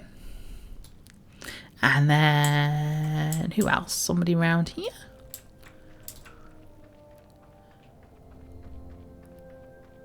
Somebody in here. Is this the Hobsons again? It is the Hobsons. Where is he? There's Tad. Ribbit. And Grucker. Grucker. Oh. Zoom in. It's a little bit cramped in here to see you. Grucker. Oh, dear me, you startled me. What can I do for you? Oh, hello, I'm Desium. I've got some fresh baked cookies to deliver. Would your family like some?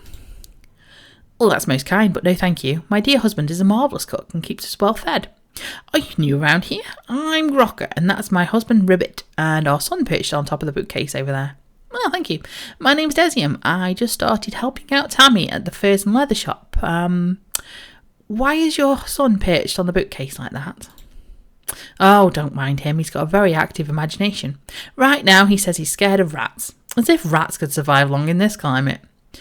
Oh, I see. Well, I hope he'll get over it soon. Are you sure you don't want a cookie? No, thank you. But I do appreciate the kind offer. Safe travels to you, and Mars blessings. Oh, and to you and your family. Thank you.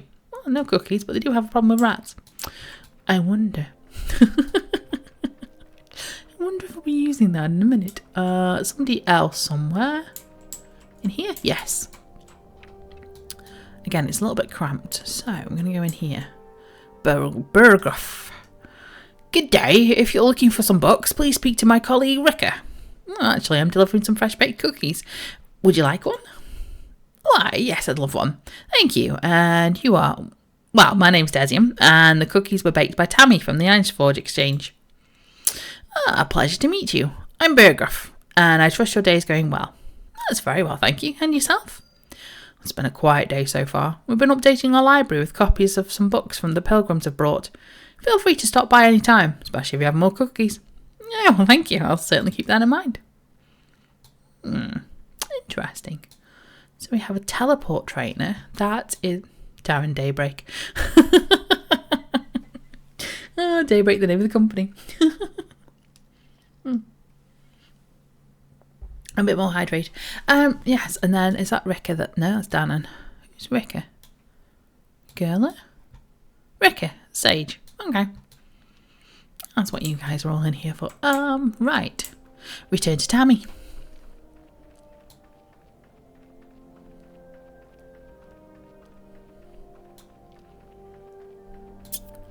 Tammy, I did it. Hello, Tammy. Scrolling again. So, what news did you gather around town? I discovered several people had some concerns we could help with. And now I'm level 15. I'm going to pick another bone, just in case. Oh, I learned a lot chatting to the people, as you did. And when I returned here, I noticed that spinning wheels had broken too. Oh, nobody saw how that happened? No, apparently it happened at a moment when everyone had stepped out of the building. Everyone had stepped out of the building? Everyone?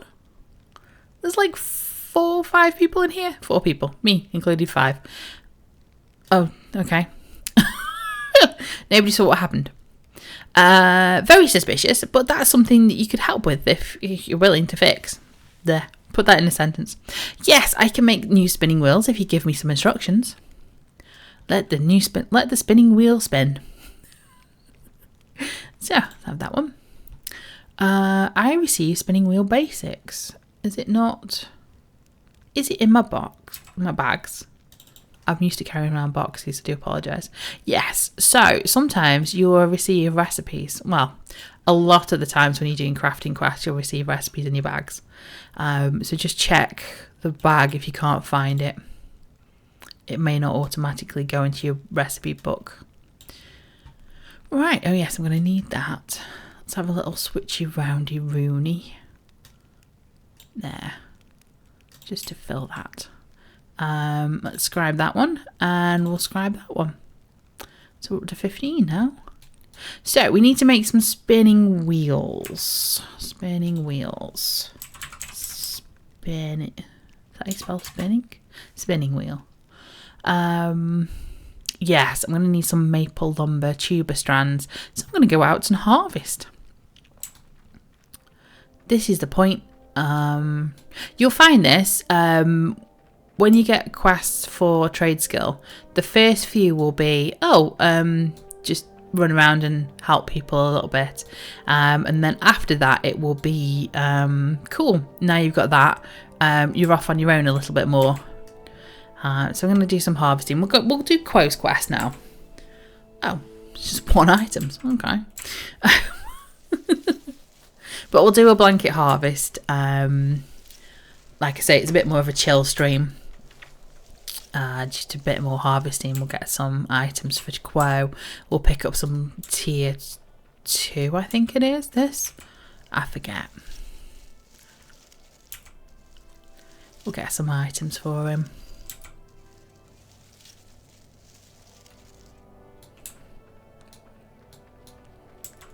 So the harvesting isn't really as intense as you... Well, it's about as intense as you want it to be.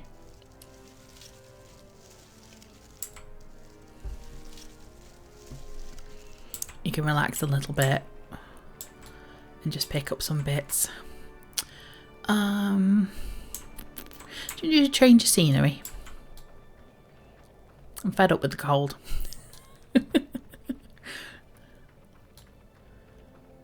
I'm going to go back to Antonica, I think. Do a bit of a run round in Antonica.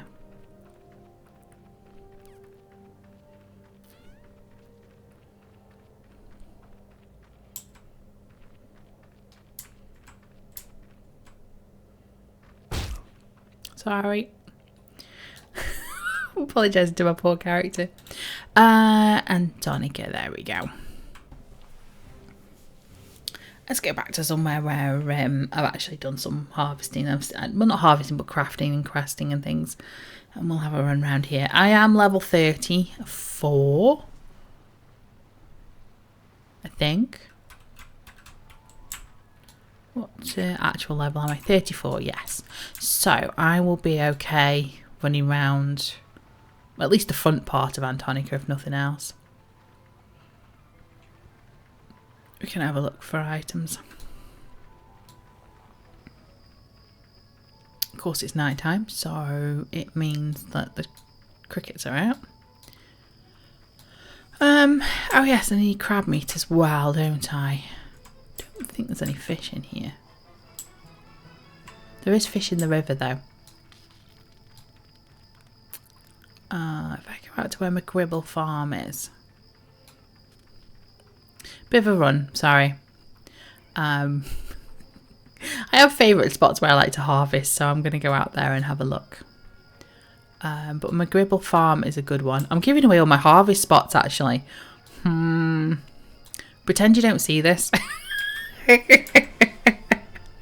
If I show you this, if I show you the decent secret harvest spots, you've got to promise not to tell anybody else. Okay, this is between us. So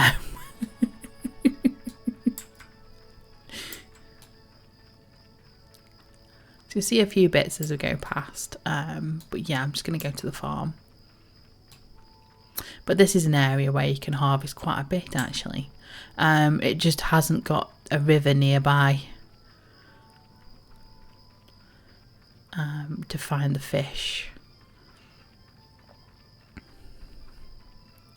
Can't fly yet, but I can run over the hills like I can.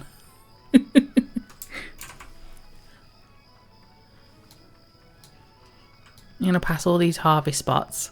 And then I'm going to get to the Gribble farm. It's going to be like, there's nothing here. And I'm going to have to run all the way back. But anyway, you know, remember where all this stuff is. All these shrubberies and woods and things. We'll be fine.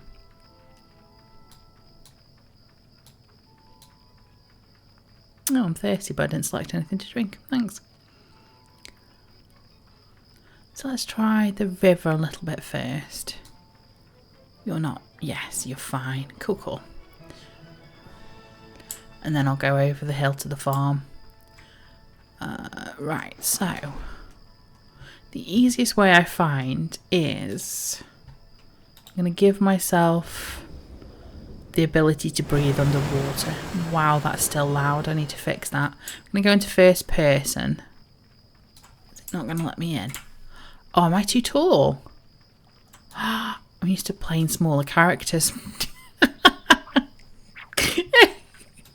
You can tell I'm used to kids. Like, I normally do gnomes and fae and halflings.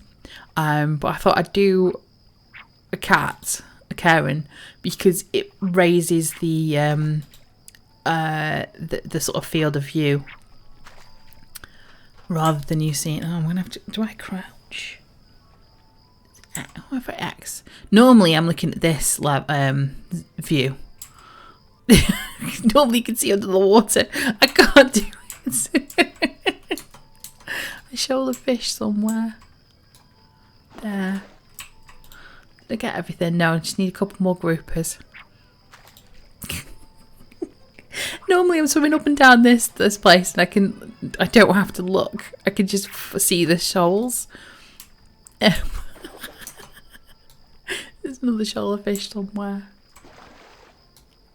Where did it go? Which way am I looking? I'm looking that way. Oh, somewhere there? Somewhere there.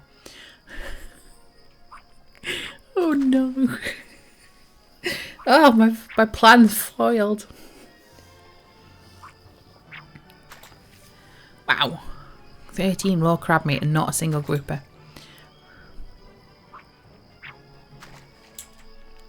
This is the joy of Crow's Quest and why people hate him. Groupers! Oh, I've got 9 of 10. Oh, that's rude. Any more fish? Any more fish? Oh, can I do it here? Yes. Okay, so I'm under the water now. So I can see the shoals of fish when we come across them. If we come across them. Wow, there's not many around. Any more fish? There we go, there's some fish. Lovely.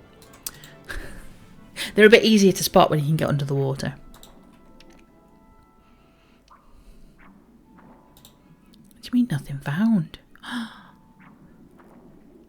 What's my skill looking like? Oh, 37. Okay. That'll be why. There we go. There's the groupers. Oh, found them. Lovely. Oof. Right, I'm just going to use the node up. There we go. Right. So that was... Sorry about the janky camera.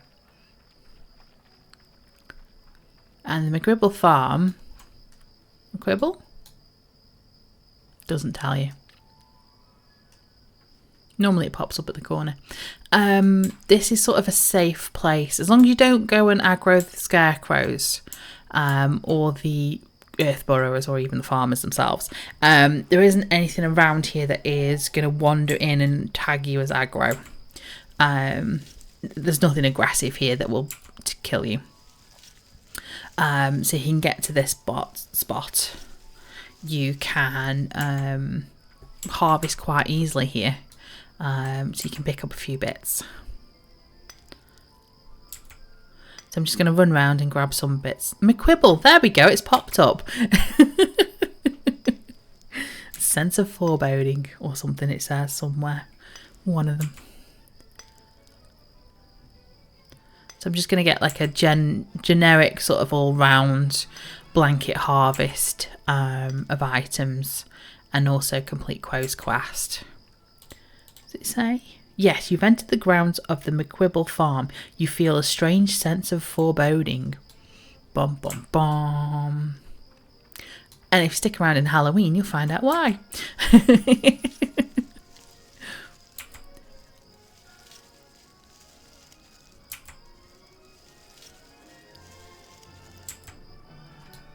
going to go on a limb and say I think the Halloween event was the first event we got in EverQuest 2. It's like the first holiday event, I believe. I'm going to say. And it was all centered around this farm. And that's all I'm going to say until the actual Halloween event. Because, you know, interesting things happen on the farm during Halloween. I don't need any more tuber strands. Not for the gathering quest anyway. Don't need any more black tea, we just got that straight away. So I'm looking for pelts and maple. So wood and little triangular there. Triangular sticks. Which are the critter dens. Critter dens.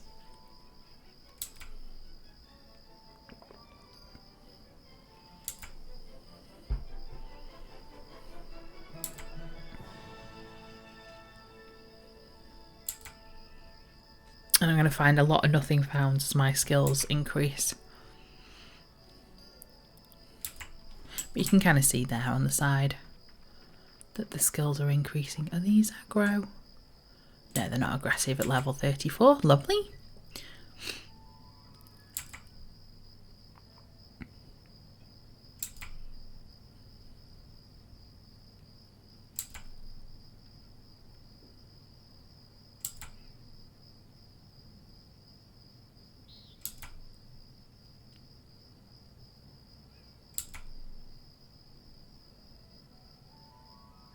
There we go.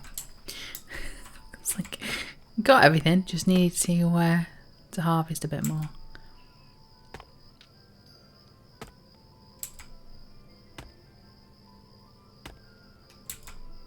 So what I'll do is I will chat to Quo and I'll pick up his next quest. But because I haven't gone into, well, I've kind of touched on Thundering Steps, but I haven't done too much in there yet. So I'll pick up his quest, but I won't be doing that because there's no point me going into Thundering Steps just yet. And harvest. I might as well harvest while I actually do the zone. And do that round there. Do I have enough maple for the spinning wheels? That's the thing.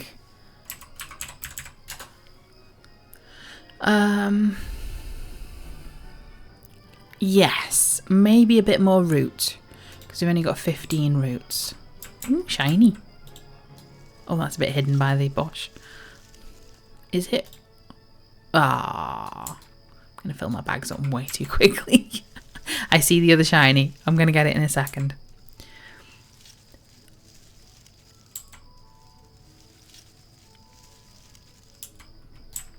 There we are, a few more tuber strands. Oh, we've got 13, so we're okay. Right, so that will do us. I'm going to call back home now to go and make some spinning wheels and also pick up the next quest in the long line of questing trade skill quests. And I will introduce you to Ritz.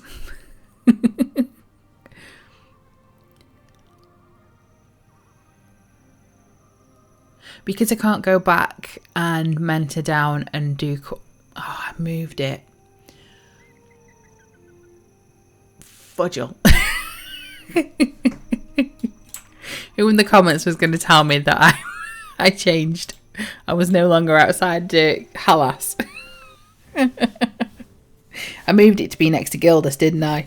I thought I'd be so clever. Put myself next to Gildas so that when I do the armor quest, I can come back to Gildas. Ah well, it's easily fixed. Right, we're back out in Antonica again. Congratulations. Anyway, it was easier than getting the griffin. I'll tell you that now. It's quicker.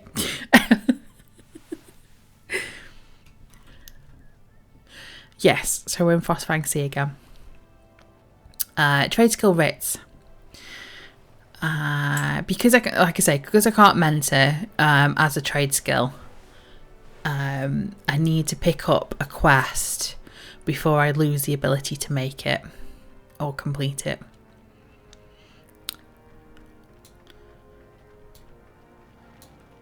get to that in just a second.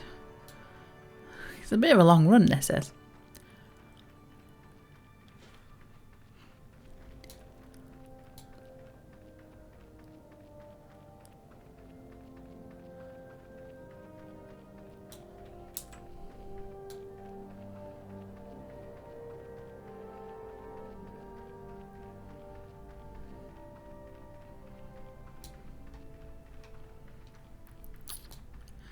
Where are we? Aha! There. So, the tinkering and adorning is still got his quest there, which I will... Thank you for all access. We'll get to them in just a second. These pair have now got work orders. So work orders are a way of sort of questing in trade skilling. It's a way of getting XP without grinding, making items. Because there's very limited ways in which you can get experience in crafting. So there's ways and means. So there's work orders and rush orders. One work order. So it says a craftsman is rarely without a demand for work. I have a work order which we could use some help with. When you're ready to begin, just take the invoice from the work order clipboard or work order desk. So I'd like a 15th rank craftsman work order, please. So it's a fizzle pop service for 2. The work order was given to an official stamp. This work order was given an official stamp. Do well and it could reflect favourably upon you. Lovely. So as you can see, his quest has disappeared. So, oh yeah, she says exactly what was written on the thing. Thank you, I'll get started right away. I've just noticed my boots click through my... Interesting. So I need to find a work order clipboard or desk and pick up my assigned order. Now, work orders are a bit longer, but they're not timed. Rush orders, a bit shorter, but they are timed. That's essentially the differences. Rush orders, because they're timed and you need to make them there and then, they have a bit more experience in them, I think, as well. Work orders are a bit more sedate. So if I click on the work orders work orders desk, the desk has several sorted drawers labelled by profession and work order or rush order. So I'm going to look for my invoice. You find the invoice you've been assigned rather quickly. The list of items needed for the work order is plainly visible. So I need to create, let's bring up the journal so you can see. I need to complete the work order. I need to create an orange fizzle pop, 2 of those, a large burlap rug and a maple wand. So what essentially, what am I, a craftsman? Did I select craftsman? Because I'm a craftsman, I will be using skills from provisioner, carpenter and woodworker at the moment until I hit level 20 or level 19 and pick level 20. So, orange fizzle pop is here. Orange fizzle pop. Orange fizzle pop. I think I need to get, yes, aerated mineral water and 2 glowing kindlings. Now because I need to make 2 of them, I need 4 glowing kindling and 2 aerated mineral water. So fuel merchant, aerated mineral water. I'm going to buy one because it's easier than going select quality. Now it wanted glowing kindling. So it's fuel used for 10 to 19 recipes. I need to make 4 of those. Well, I need to make 2, but I need 2, yeah. Put that into a sentence. Oh yes, my artisan tunic, I nearly forgot. Where's that gone? Is it in here? It is in here. Artisan tunic, let's put that on. There he is, looking snazzy.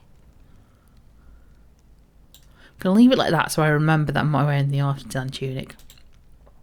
So I'm just going to make this quickly. Maybe not as quick. Definitely not as quick.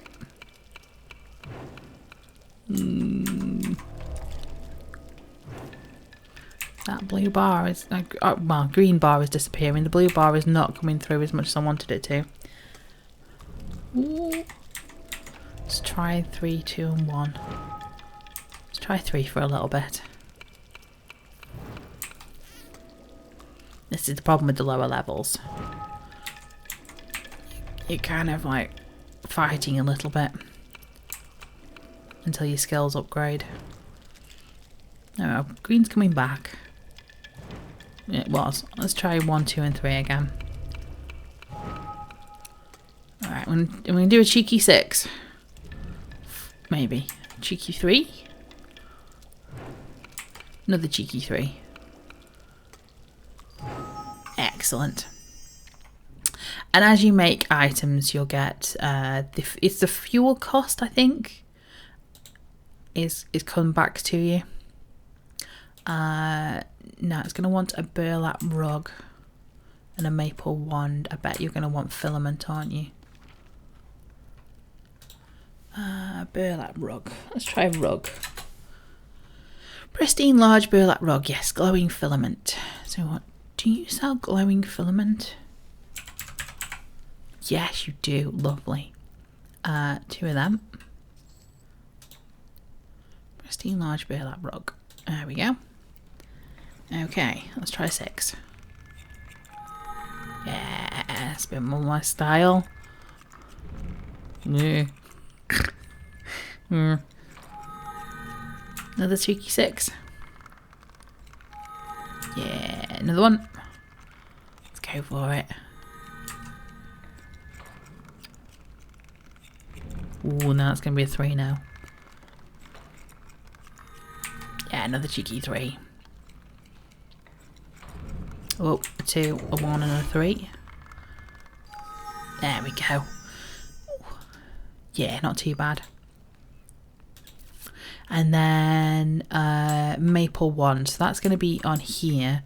And I think I'm going to need the glowing sandpaper. So let's go here. Let's do glowing again. Glowing sandpaper. Let's get a couple of them. Yes, a couple of wands. So we'll see. Let's make a wand. Maple wand. So, oh, electrums. Okay.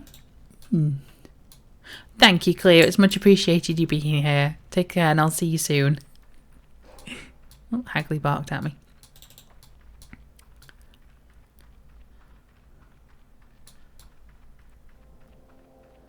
Electrums. Electrums come from gems.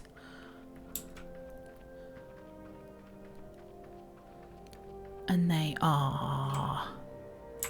If you were an electrum gem, where would you be?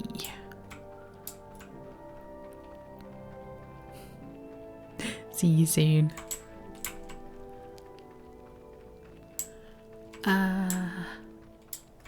Where would you be? This is all wood, isn't it? Thought I'd be so clever and go out into Hallas and see if I can find some.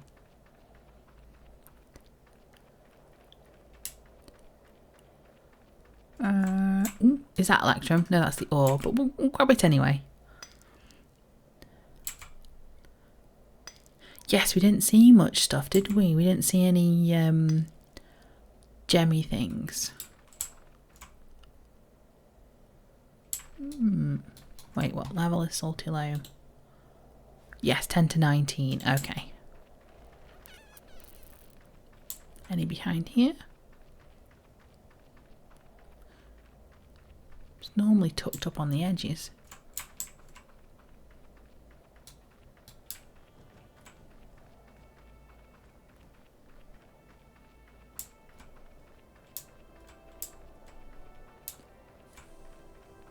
That's a bush. Ah, it's a den. Yes? No? Oh, it's a den.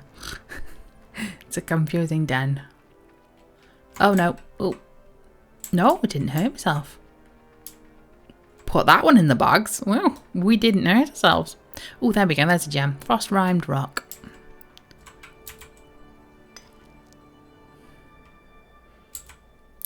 spectrum clusters. Lovely. Pick a few of those up, hopefully. Because we'll probably need the same for the rush order. And the rush order isn't timed, so you can't really come back and run around here. I mean, you can, but you lose your rough turquoise. Okay. It's like something randomly popped in my bags. Are you? No, you're okay. I'm just gonna grab one of them.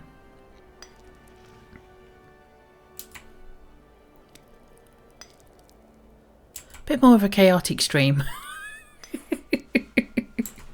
There is a plan. It's just harvesting is a little bit touch and go. So not touch and go, but what am I trying to say? It's a little bit all over the place.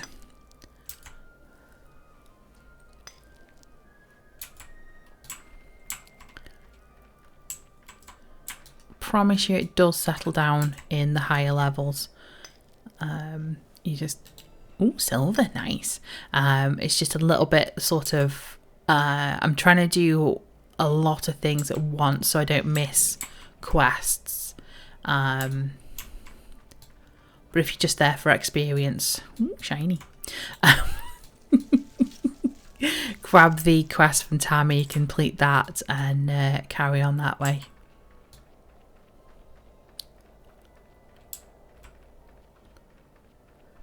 Yes, I normally play a little shorter race, but I thought, well, if I get a taller race like the Karen, it kind of lifts my view a little bit, rather than being sort of nearer to the ground. Fae are nice, but when you zoom in on a Fae, like when you do first person, you're literally staring at the ground like that. That's your view. So I thought, well, I'll try a taller race. And my little hints and tricks aren't working too well. Because I'm used to being shorter. Anyway. Let's go make a maple wand or two. Oh, should we grab another? Yeah, we'll grab another ore.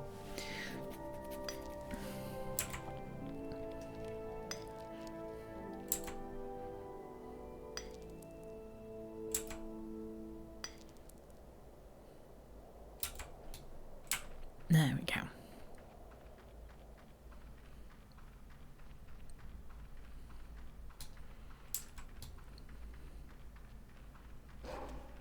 I know, Hagley, I know. You're going to bark at me every time I go past you. Maple wand.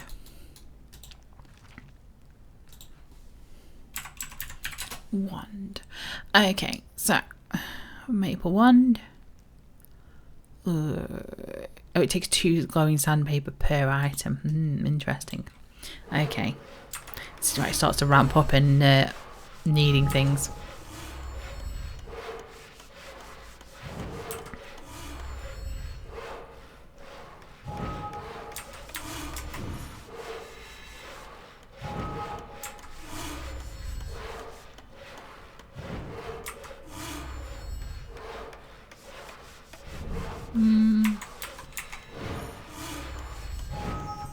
There we go.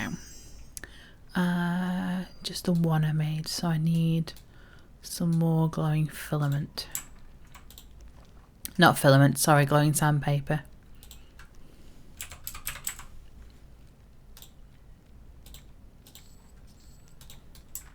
I believe.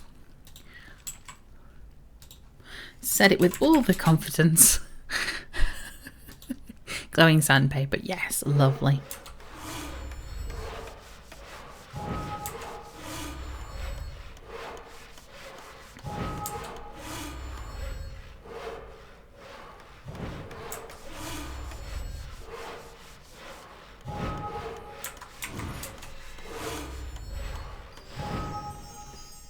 And there we go. So trade skill level 17. This is why I was a little bit, yeah. So that is repeatable. She'll give me the same work order, a 15th rank craftsman work order. So I'm not really interested in doing a job for you at the moment. I want to do a rush order. So he says, Mikhail says, a craftsman is rarely without demand for work. I have a work order which could use some help with. When you're ready to begin, just take the invoice from the work order clipboard or work order desk. So I'd like a 15th one, please. Fizzle Pop service for 2. There we go. This work order was given an official stamp, do well, and it could reflect favourably upon you. Thank you, I'll get started right away. I'm going to risk it. I'm going to risk it for the biscuit. I'm going to buy another one of them. And then glowing. So I'm going to pick up a couple more kindling. Just in case. I'm going to pick up 4 of these. Just in case. And what was the other one? Filament. I'm going to pick up a couple of those. See what we end up with.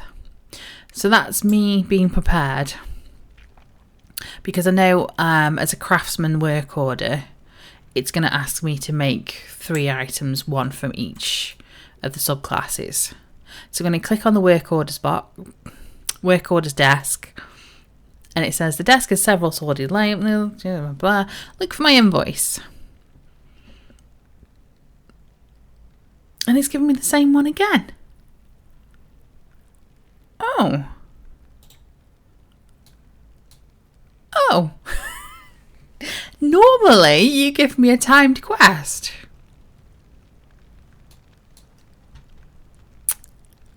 Cool.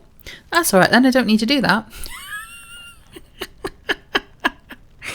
Cool, I've already done that. I've created the orange fizzle pop, I've created the large burlap wood, and I've created the maple wand. So I'm going to save my gear, my stuff that I've picked up. Yeah, both of them are offering the same quest. Normally, rush orders are different from work orders. Must be a level 20 plus thing. Maybe. We'll see. Let's have a drink.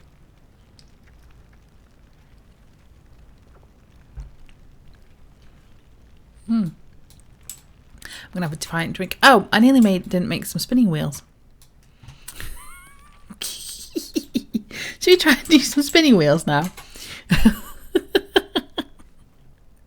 Right, so there's 2 glowing sandpaper. I need to make 3 spinning wheels, so I need 2 more glowing sandpaper.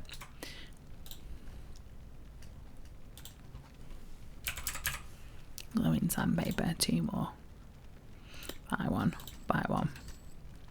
Oh, you'll notice the merchant saying I've got 2,500 dark pool cash, daybreak cash, whatever you want to call it. I don't. If I go into the actual shop itself, there is no wallet. There's nothing in the funds there. For some reason, the merchant likes to tell you. There we go, and it's now saying 0. The first time you log in, the merchant says the wrong number of daybreak cash. So if you see me running around with 2,500 daybreak cash, I haven't. For some reason, it's in there. It's just one of those great things that the game has. It's caught me out sometimes when I've been like, oh, I've got a lot more than I thought I had. No. Nope. It just picks an arbitrary number. Let's make some spinning wheels anyway.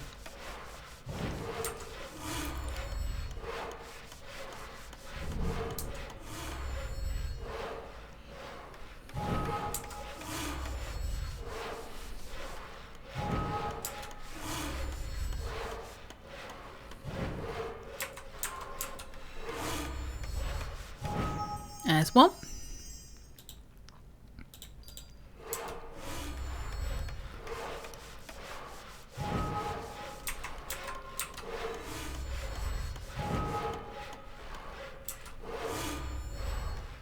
My plan is to get to level 20 and choose Carpenter and complete this quest line for Tammy.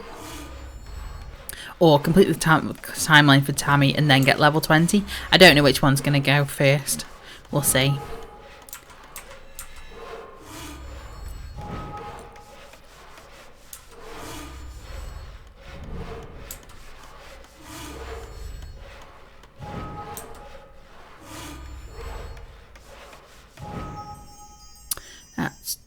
Yeah, so we've made them all. I will often forget how many I've made. I'll just get into the zone. You gonna bark? No? Okay. Only barks when you don't want him to. So I need to replace the first broken spinning wheel.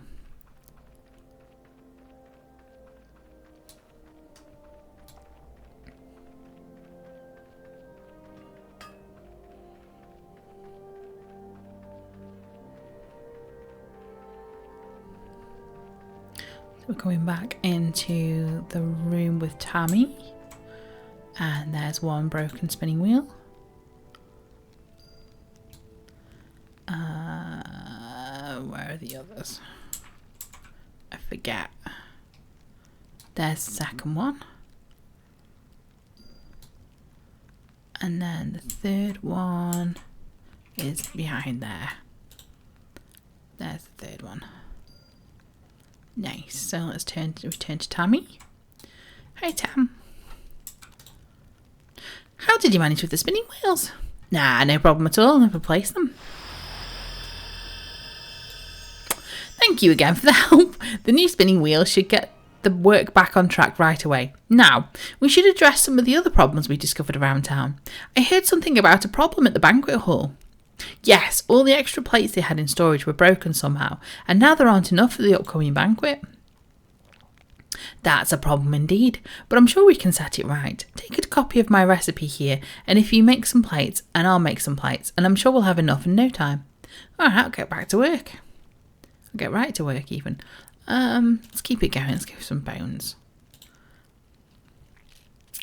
Right, so she now says pick up the recipe book, which is... Has she given it to me? Yes, she's given it to me, which is plate recipes for all occasions. So I'm going to scribe that. I'm also going to scribe the Artisan Essentials level 18. So I need to make some new plates for the banquet. Let's head back and see what we need to make. Or we need them to make them.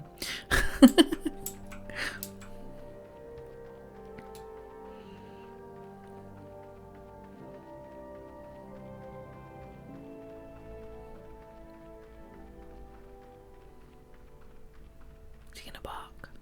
Barking? Yeah, there we go. So, just to double check. Yes, you still only want 15th rank once. Yes, lovely. Right, so plates. Let's have a look. Let's bring up the recipe book. And let's have a look at plate. Gosh, so many plates I can make. So, I want to make a Coldane stack of plates. Just the one. And I want 2 glowing coal. And it's on the workbench. So, glowing coal. Glowing coal. Let's buy a couple of them. And then the workbench. I think you're the workbench, aren't you? Yes. So, plate.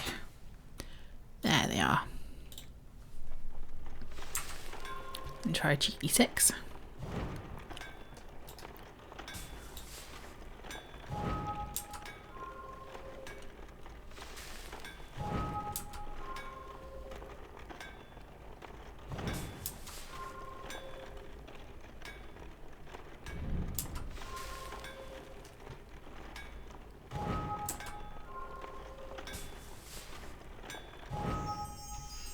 There's the plates. And we're going to give them back to Tammy. He barks at you whether you're above or below him.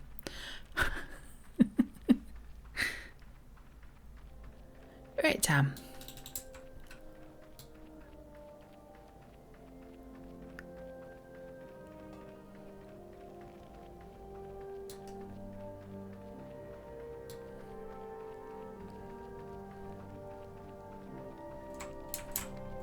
There she is. I finished my share of the plates. How are yours coming? Oh, we'll finish still. Also, here you go.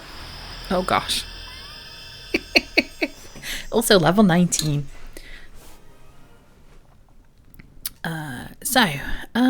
Yeah, we'll go for another severed bone. It's saving space in the thing. Wonderful work. I'll run these plates over to the banquet hall in just a moment. In the meantime, was there anyone else you spoke to who seemed troubled by anything? Well, have I got a list for you. Grocker Hobson mentioned her son seemed to be scared of rats for some reason, but I didn't think there were any rats on the island, so he just might be imagining things. Oh, it should be too cold for rats in this climate. Yes. Still, it's possible some rats stowed away on a shipment or something. Why don't you make a rat trap for his house? It couldn't hurt. Well, Yes, very well. If you have the instructions, I'll give it a try. Rattle by rats. So she's given me a recipe book for building a better rat trap.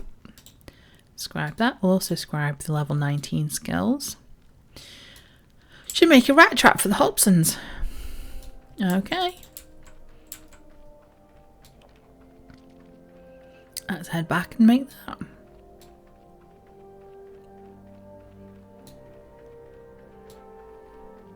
I think that's going to include wood. Probably some sticks.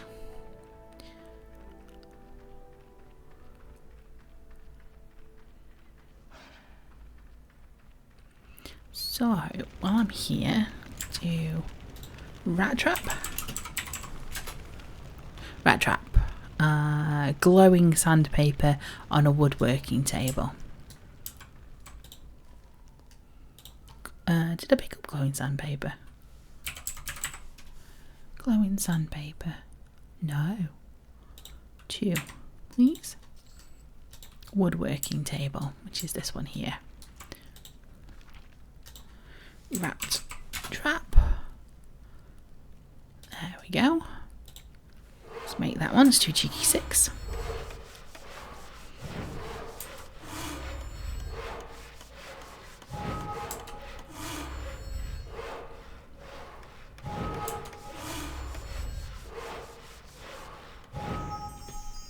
There we go.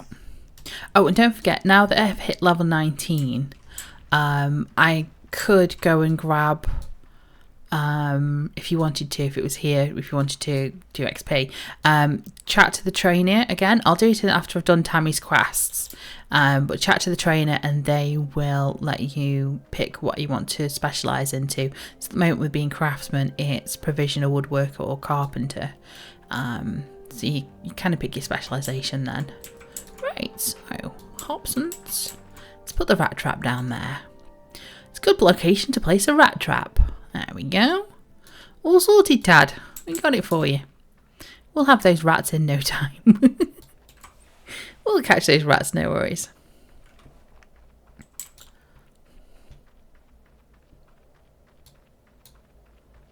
Let's head back to Tammy and say we've done it. Hi, Tam. We did the quest. Did you deliver the rat trap to the Hobson house? I did. I hope that helps little Tad sleep at night. That rat trap should set Tad's mind at ease, even if it never does catch a rat. It's very kind of you to help the little guy. However, I have another problem, and I'm beginning to suspect foul play. Oh, what happened? Well, while I was away, why can I not say that? Delivering the plates, and you were at the Hobson house. Seems some damage occurred to the fine fabric stored here, and once again when nobody happened to be around. Oh, that does sound suspicious. What can we do? Well, for starters, you could weave some replacement fabric so there'll be enough to fill the orders that are already awaiting for rugs and guild cloaks. Meanwhile, I'm going to check if the folks in the buildings next door saw anything. Good idea, and I'll get this fabric made. I'll go for bone. So she's given me another recipe, which is a simple roll of fabric. I'm pondering. Roll of fabric. Simple roll of fabric. Yes, we have enough for sure. Yeah. It's because you got to go make 8. I didn't want to get halfway through and then be like, oh, I've run out. I've run out of materials. So I'm going to run back to the Halas crafting area. We're nearly done. We're getting there.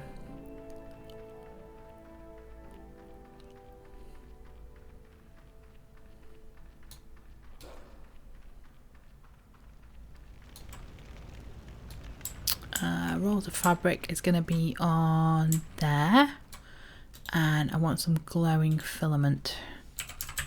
Glowing filament now. Bear with me, I just need to do maths. Oh no. So roll of filament, a roll of fabric takes 2 glowing filament per. I need to make 8, so that's 16, but I already have 2, so that's 14.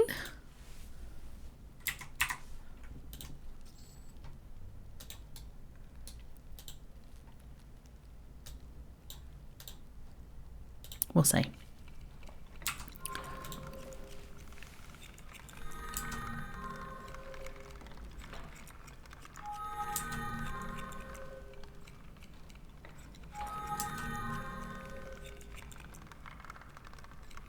I'm not talking to the crafting trainer just yet because I don't want to go too high and miss any of the rush order quests. Which is why I've not chatted to them and got my level 20 yet. It's kind of giving my a way of sort of halting my progress just a little bit.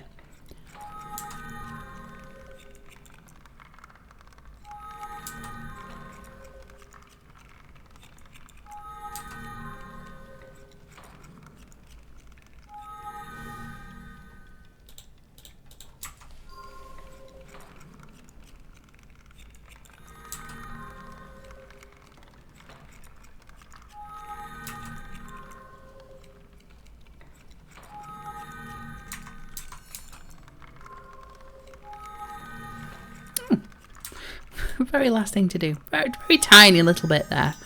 So that's 3 made.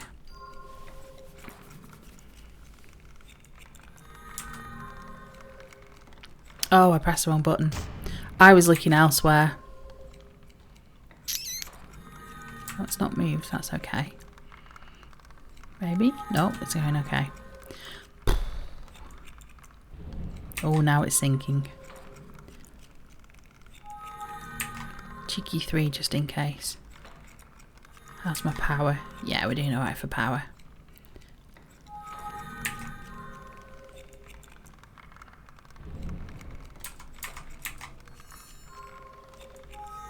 There we go. 4. Okay. Full power. This is what I forget. I forget that pressing buttons uses the power. So I get to a point where I'm like, oh, I've run out of power and I can't press any buttons. A bit like when I was when I was fighting the other day, a few episodes ago, and I managed to get myself on a point where I ran out of power and just slowly had to like either kill something by hitting it to death or just wait for it to kill me. So we'll get there.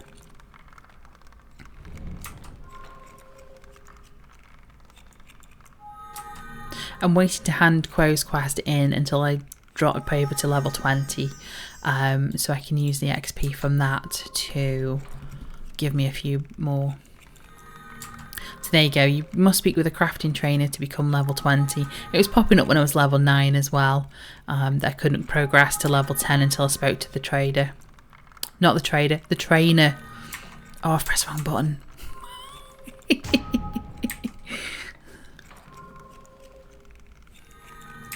So that took a little bit of health off me, which has come back on the next tick. But yeah, a few more too many of those and you end up a little bit injured.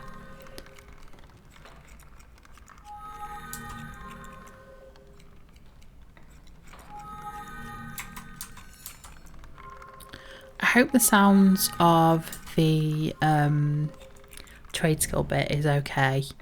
It's gonna be the woodworking that you'll hear quite a bit when I become a carpenter, so if I need to turn it down or something, do let me know. So I should replace the damaged fabric rolls. I know I can't gain any more experience. It's all good, it's okay. We're not doing the normal way of progressing.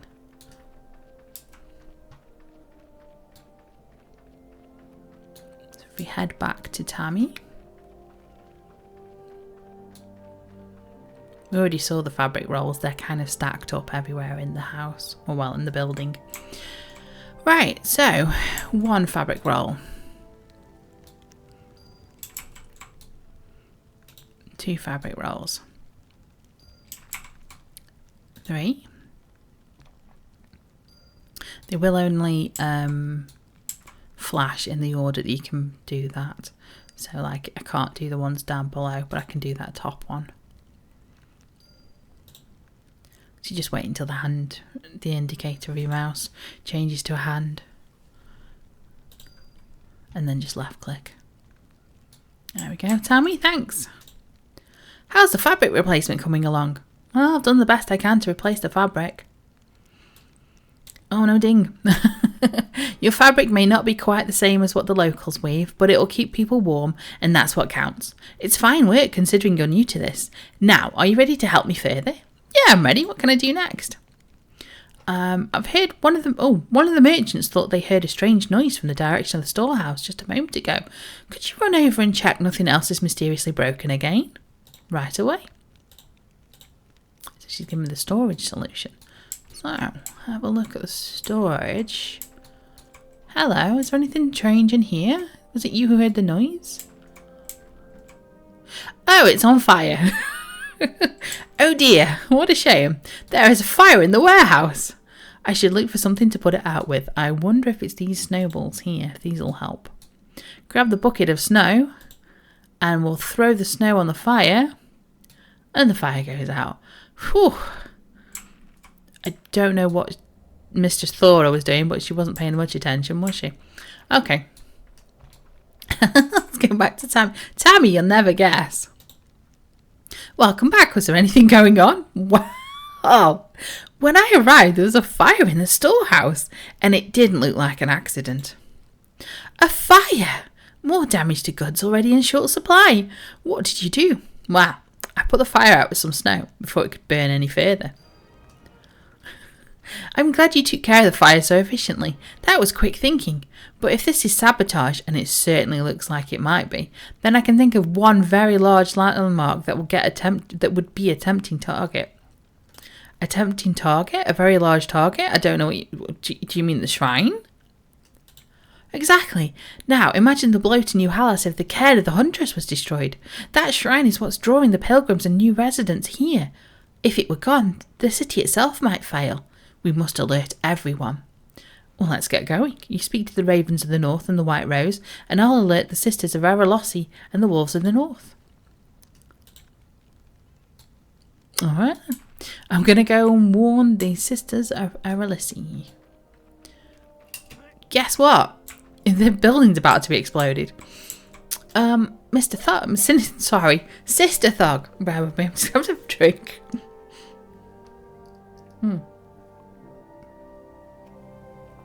There we go. Good day, Pilgrim. Come to pay your respects to Aralossi. Well, actually, I've come to bring a warning. I have reason to believe the shrine might be in danger. In danger? From what? What kind of danger? Well, there's been a number of incidents of sabotage around the city lately, including an explosion in the storehouse. The cairn of the Huntress seems like a tempting target if it continues.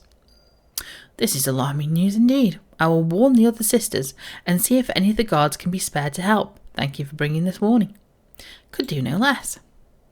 And then we want to hop back over to the Wolves of the North, who are in here. Hail, the Wolves of the North salute you. Yeah, and greetings to you also, but there's no time to chat.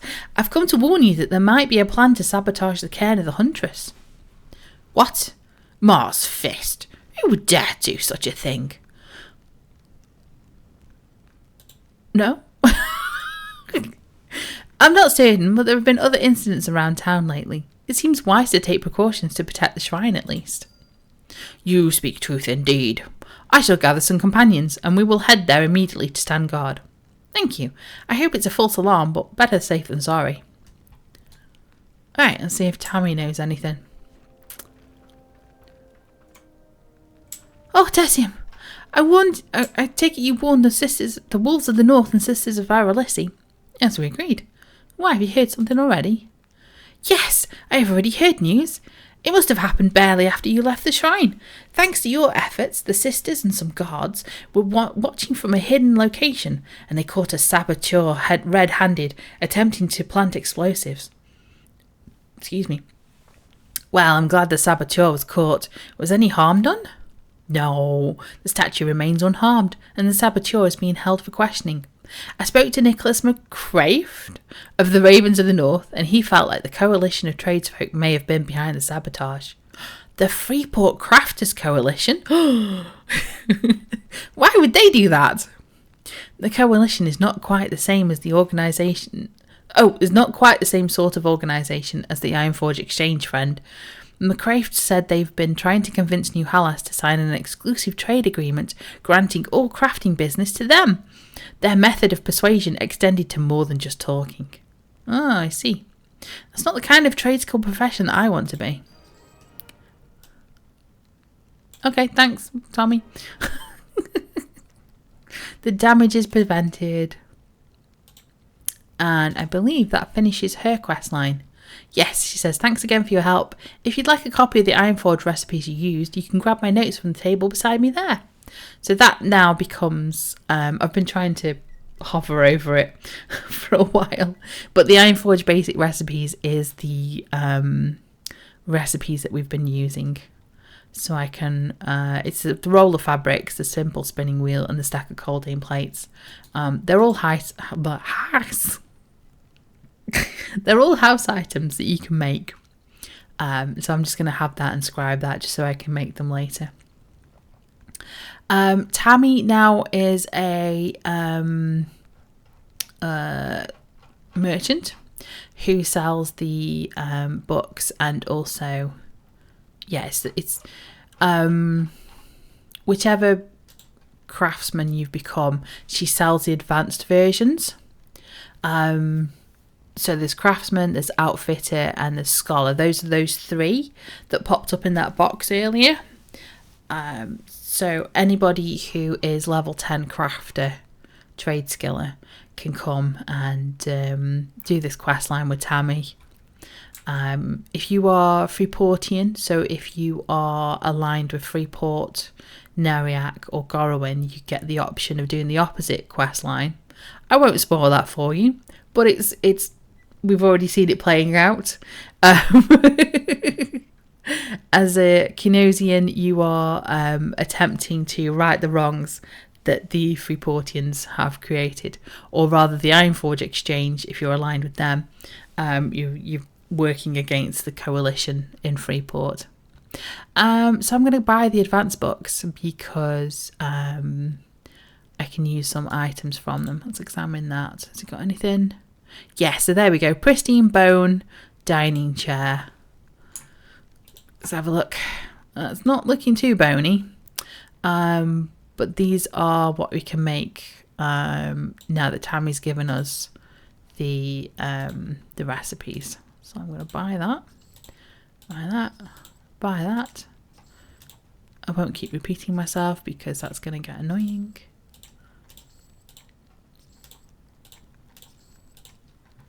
There we go. And let's double click to put everything in the books. So now if I chat to Tammy, they've all gone grey. Lovely. Okay, last point of needing in trade skilling is to show you what happens when I hit level 20.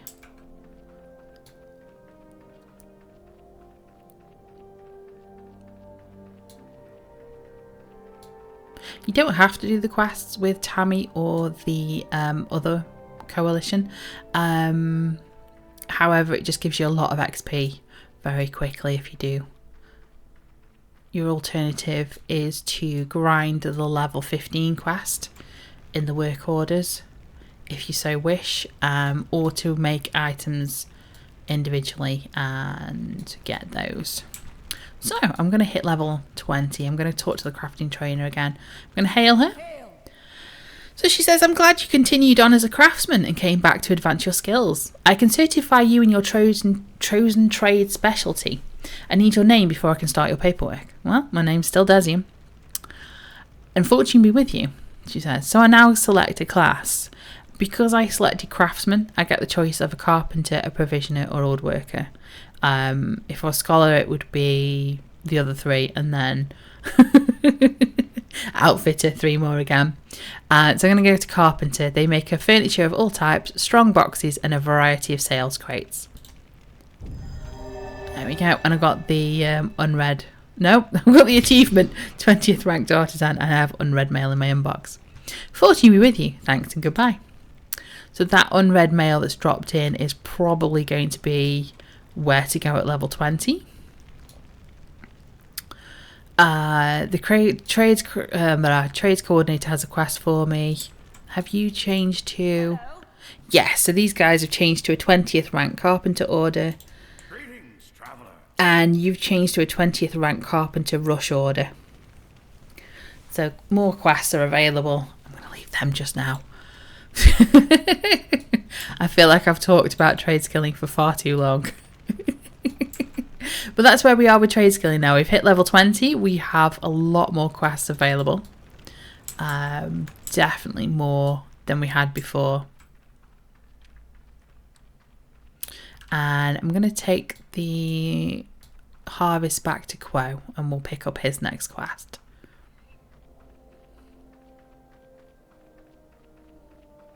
Can I fit through here? Yeah.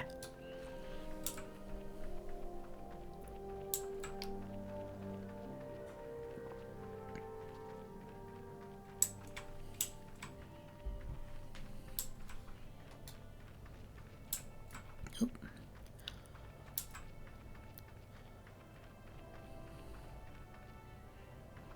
Yay. So we're going to dip back into the Isle of Mara.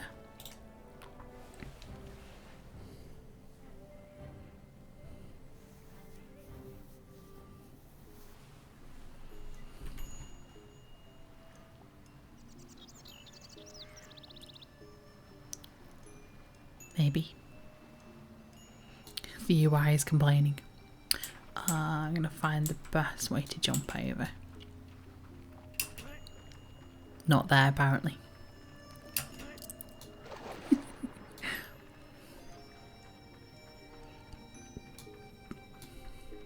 Whoa, hi. Hello, do you have anything for me? I do, here you go. Wow, this is wonderful. I bet this will keep me busy for a while. Well, I hope so. Hello again. Those harvests you brought me were great. Thanks again. Well, you're welcome. But you see the attitude's already starting. So, but, or here we go again, or forget it. Oh, here we go again. I've studied what you brought me, but there's still so much to learn. Could you bring me some samples from the Thundering Steppes and Neck Forest? I wonder if the different altitudes and rainfall affect the natural resources. Very well, I'll be back again. This is level 25, this one. And there's a big lot. So this is the first time that it was switched to spots being asked for. So I need to gather items in the Thundering Steppes and also in Neck Forest. And this is where people complain. Well, not complain, but this is where it starts to get a little bit tedious because he wants the same items from Thundering Steppes that he wants in Neck Forest. So what I'm going to do is I'm going to untick that because that is a lot of things to have in the quest items. Quest journal. The quest helper thing on the side. Yes, so that's where we are with Gathering Obsession and where we are with Trade Skilling. What I might do is... no, I won't show them. I'll show them on camera. I'll have another day where I do a bit of trade skilling. And we work through that a bit more. What I will do, though, is I'll nip back to Kenos. Because I want to finally show off some of the housing that's here. While I'm doing trade skilling and while I'm doing carpentry. I want to show you what can be made. I find it interesting, therefore I'm going to show it. So, when you are in any of the places where, any of the home districts, I'm going to say, so Kenos, Freeport, Neriac, Halas, Kelethin, etc., etc., you'll be able to access the housing. If you click on the EQ2 button and you click on housing and leaderboards, this is also how you find your houses as well. So if you've bought a house from an in-room, this is where you'll access it and you'll be able to pay your upkeep to get in there. And you'll be able to get in that way. What you'll do is you'll click enter house here, and it will take you straight into your in room. I want to visit the ratings. This is where people have created a house, they've decorated it, they've made it fancy, whatever they want to do, and they've hit the publish button. So I'm thinking we can have a look at the dev pics. We can also look at the Hall of Fame. And it's got different colours depending on I don't know. I was going to say depending on how many awards and things it's had. We'll have a look. I'm gonna have a look at let's do Grandma's house. This sounds interesting. I'm going to go visit Grandma's house. It's had quite a few awards. It's #1 in creativity, #1 in style, #1. It's top in creativity and it's top in style. And it's had recently. It's been published for 154 days, but recently 40 people have liked it. So I'm going to hit visit. And we're being taken to a Gorowin 6 room. So the housing board, you can visit a lot of people's houses. Doesn't matter where in the world they are. So we're off to Gorowin.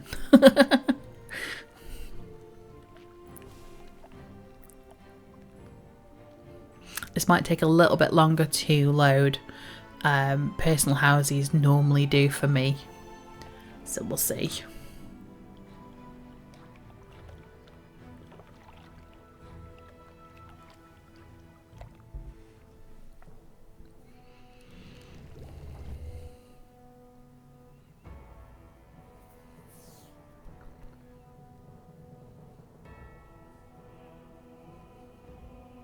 So there we go. I'm just going to switch it on to Quest Lord so you don't see the general chat, because they've woken up and I can't guarantee what we're going to get.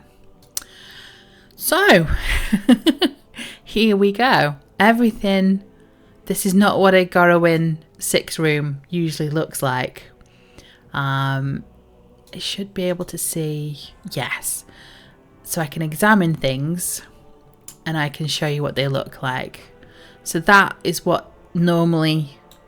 It's normally a tile on the floor. It's been put onto the walls. It's the Stone of Adoration tiles. Might be a little bit laggy, depending on what we've got. So we've got the entryway light on. So we've got a little switch. We've got umbrellas. Are they actually umbrellas? Yes, humane umbrella. So that's what they normally look like. They've been turned on their sides slightly and angled. We've got some lights. The fun part I like is that the it almost looks like it looks out onto Kinos here. With they've created a window. So what's happened is someone's taken the Claymore Plaza painting, which looks like that, popped it on the wall, and then used railings which look like that, shrank them down, moved them and created a window. So I think that's quite cool. That's quite an interesting, ingenious plan. Oh wow, there's a fan. So you've got a fan with a light. Let's have a look at that one. So that's the Tinkerer's Wind Blaster. Yes, so that is an actual fan there for the roof. We've got some furniture. I love the TV unit. Oh gosh, they've taken... If I look at this, so this is an actual painting. A fine painting, Castle on the Hill. So that would normally go on the wall. So they shrank that down a lot and angled it and taken it off the wall. It's kind of... It's not on a wall. So we've got a full TV unit stacked full of stuff. Again, another painting there on that second shelf. The TV is ingenious. I think it's made with a tile. Oh, marble black stair. Oh, so it's made with a stair. So like a building block. And then a railing. And a candlestick. So they've taken the bottom. I don't know if you'll be able to see it. Don't know if I can get the angle. But they've taken that bottom bit of the candlestick. Can I... Oh, why can't I zoom in? So they've taken the bottom part of that candlestick, rotated it slightly. So that's what we're looking at here. And then they've taken that railing, placed it on top, and then put the stair to make the TV. Does that make sense? It's made out of 3 parts. I hope that makes sense to people. What else have we got? Oh yes, so there's one of those paintings. That painting I looked at. That's what it's supposed to look like on a wall. And then we've got little sweets in a jar. Oh, that's wonderful. And then they've got another angle of the Kinos Plaza. So we go through here. No, she's got laundry. Someone's created a laundry. Wow. So that is... It's a marble block with a bottle of fortified minerality. So it's going to be the bottle of the bottom of this bottle. I can't rotate it in the dressing room, but it's going to be rotated so you see the bottom. And then this is a stair of Athenia stone. So it's a stair again, but it's angled and sort of flipped towards me to bring it upright. And then a clay urn. So the bottom of one of these, can you see that? Yes, so it's the top.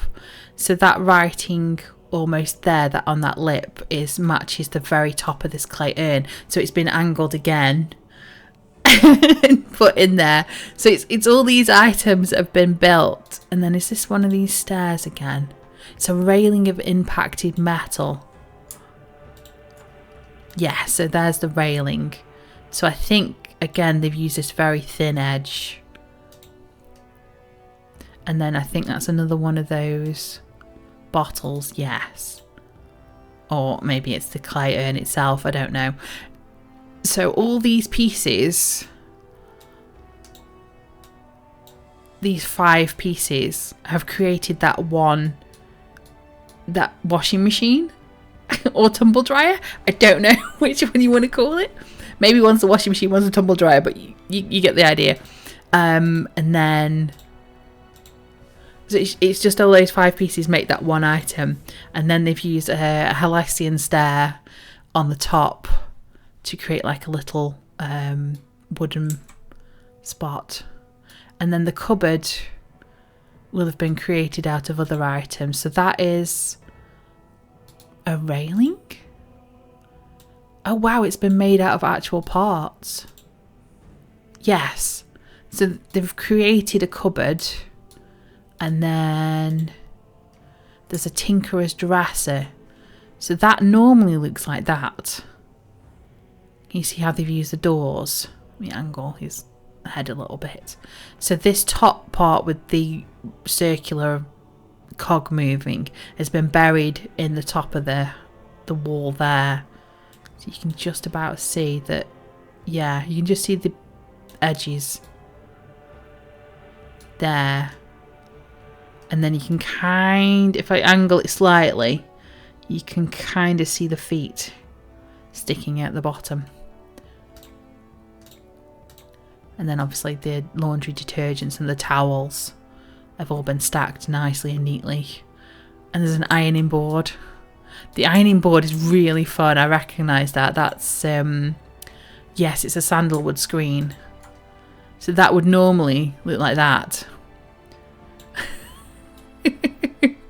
So it's been taken and sort of rotated so that this bit here is flat, which creates the ironing board.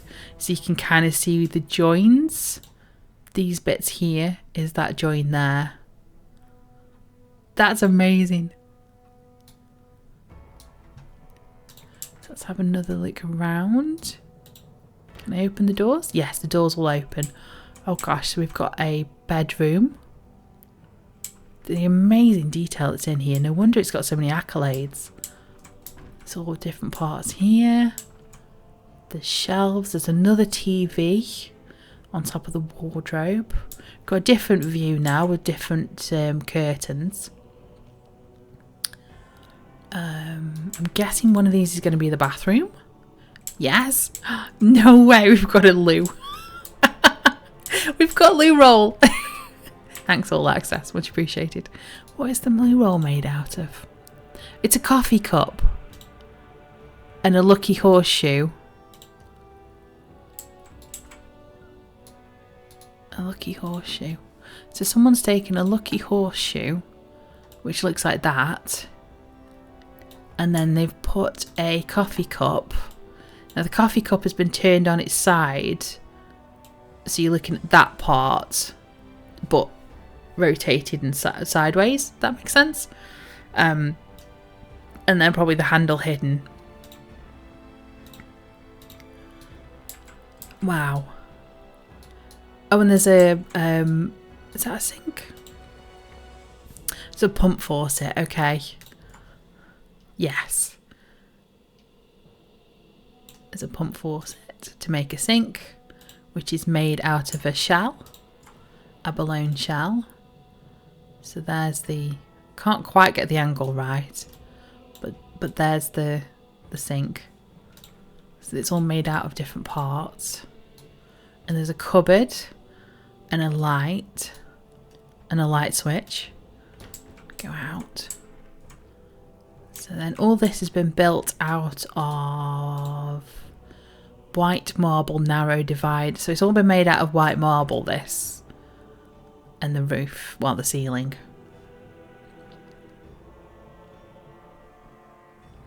A little pair of socks.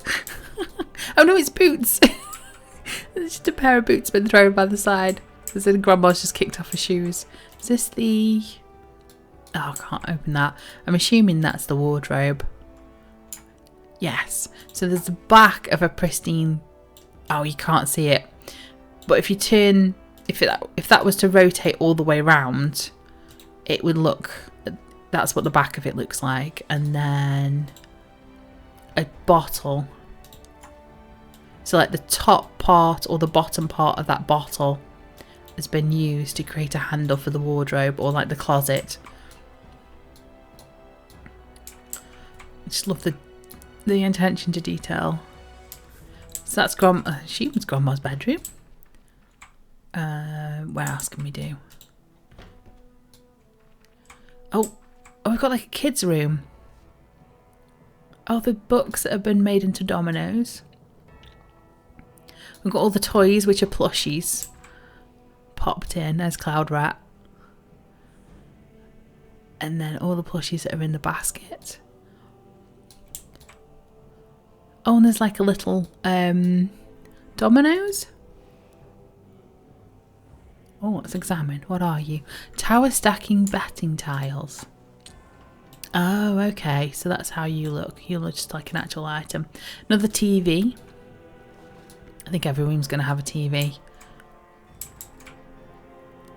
There's a house actor as well. Timothy. House actor are mannequins that can be customised to have a player race appearance. So you can add your own little house actor sleeping. There's a storybook in the bean chair. That's amazing. So there's a kid's room. I'm assuming this is the family here. This will be Grandma's family. What's that? Oh, that's the boiler.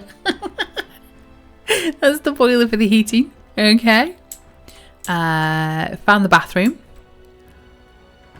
So there's a bath, a closet. One of the curtains has been changed into being a shower curtain. Oh, there's a shower. That's what that made. What's that made of? Is that a watering can or something? Yes, a watering can. Yes, that's what that looks like. but it's been, I'm going to remove that so you can see. It's been, so it's almost been like rotated round. So it's kind of like you see the bottom is at the top. I don't know which direction that is. Directions fail me. Wow. So that's and we've got the faucet again, and the shell, and a hairbrush. I think the hairbrush is just a hairbrush. Yes, brush of elegance. Yeah. So that's just been popped on there. What's that made of? Brew Crew Captain's Cabinet. Oh wow, okay. So is that the bottom? I think that's the bottom of it, because that's those two pieces there, but we don't have that bit. So it must be rotated round upside down, and then a polished wooden stair and tile set. Ceres Duplicious tile set. Interesting. So that's been placed on top to make that. Right, so let's see if we can find somewhere else. We didn't go down this way, did we? We went straight to the bedrooms. So the wallpaper is made out of rug. So yes, there's a rug. That's what that's supposed to look like. And then a landscape painting. So again, the back of paintings has been used to create sort of a I don't remember what it's like, a dado rail. No, the rails. You know, when you sort of like you have wallpaper on the top half of the wall, and then the bottom half has wood or like wooden pieces. That's been created. We have a shower made out of tiles. What are those? Depowered clockwork hand. Oh my gosh. So it's the on and off faucet bits of the shower are this area here on the hand. So the entire hand is buried behind the wall, and they've just used these cog bits at the end to create the valve parts that you turn the shower on and off with. So they've created the entire. I think this is made out of one of those dividers. Yes, tall window frame in narrow divider of turquoise mosaic. Oh wow, so that's what that looks like.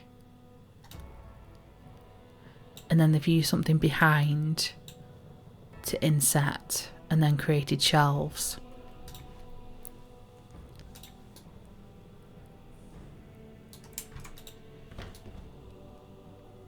And then they created this effect. So that is a white marble tall divider. Oh, okay, so that's that. But what about this one? Okay, can't see that. It's what happens in these houses occasionally. Oh gosh, is that Grandma?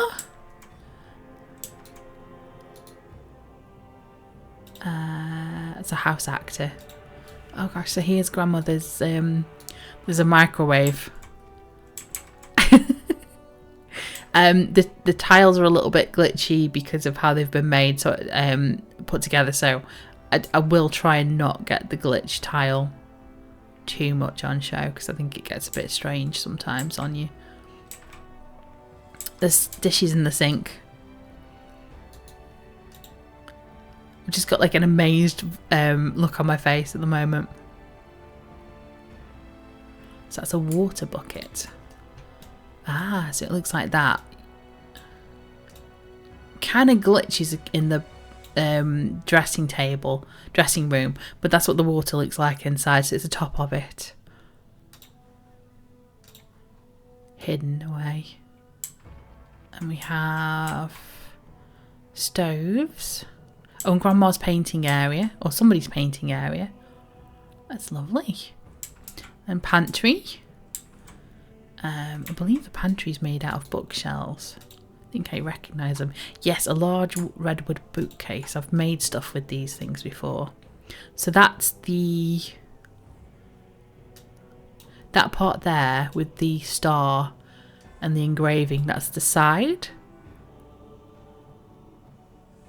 So it's been turned, one of them's been turned on their side to be the decoration at the top. And then they've used more bookcases, you can recognise those. And then what's at the bottom? An Hellasian railing again, but flipped towards us, I think. Yeah. There's a place set. Is that a really shrunk down rug? Oh, it's a notebook. Oh, I was thinking maybe it was a rug. So the place setting is a notebook. If I examine, it's a player-made book, and that's what it looks like. It's a bit washed out in the dressing room again. Yeah, so it's been placed in the table itself. Let's see if I sit down, can you see it? No, it's not going to poke through. Doesn't look like it pokes through the edge. Oh gosh, and then there's like a mat to wipe your feet. There's a post box, there's a market board, Grandma's journal. There's an outside. Grandma's got a garden. Oh, it's a play area for the kids, look. They go up and through the tunnel. Oh, too big to do it. And then round and down the slide. There's a jump rope and like a little place for the kids to sit out. Oh, and a swing set. So the swing set's been built out of stairs again. No, the railing, sorry. And then I think these are manacles. Yes, shackles. An Indian shackle. That's what that looks like. Just use that to make a swing. Oh, there's a barbecue. Yeah, Grandad's at the barbecue. Where else would Grandad be? He's outside sorting the barbecue out. And there's a hot tub. That's two different things, I think. That is a Sanctus Siru garden. Yes, it looks like that with the green. But they've placed a round pool on it. Oh, you can't tell. Again, it's going to go a bit weird because water never really works in the dressing room. And then a watery tile's been placed on top. Again, it's gone a bit weird, but there is water, I promise. I'm just trying to think what's making the... There's something that's making the heat, but I'm not quite sure. There's something. But yeah, so it's almost like building your own. Wow, the detail. It's the outside lamps. Oh, we can see what those are. Yes, it's an elaborate stained glass oval. That's what that one looks like. How big can the dressing room go? Quite big. Can't quite tell if it's the same on the back or if it's, you know, like a wood. Yeah, that's brilliant. Wow. So that's Grandma's house, I think. Did we go through everything? She's got a clock. Is that an actual Tinker's clock? Ah, so it does look like that. Cool, cool. Oh gosh, did we do every room?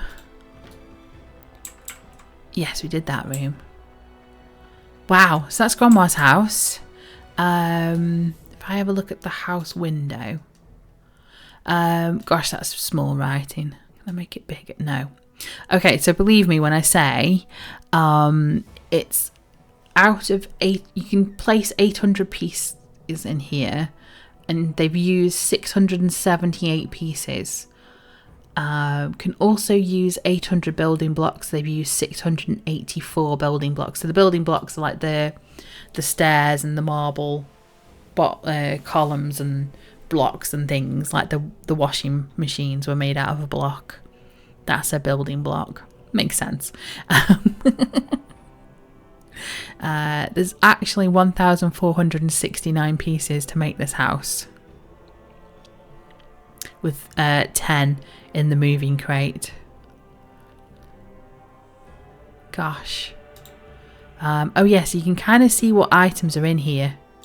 I can't pick anything up, but there's a whole list of everything in alphabetical order of what is in here to make this house look how it looks. So you can see that there's a pristine fine landscape painting, of which there's quite a few, but they're not actually used as paintings. They're used, the back of them is used for the wall. Gosh. So that's one of the houses. Let's see if I can use it. There we go. So there's the house. Yes. If I click leave, oh, let's rate it actually. So we're going to rate the house, going to find the star. I'm going to click like, and we'll save. And then we'll leave house. Will it take me to Gorwin, or will it take me... No, it'll take me back to Keynos. Wonderful.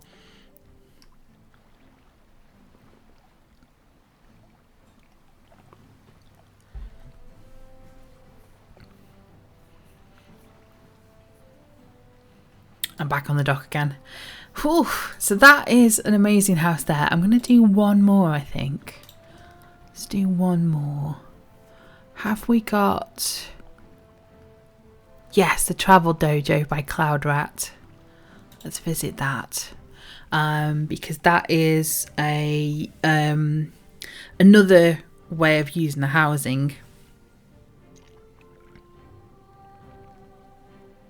which is by to use travel dojos, or rather convert them into travel places. I'm just waiting for the zone server.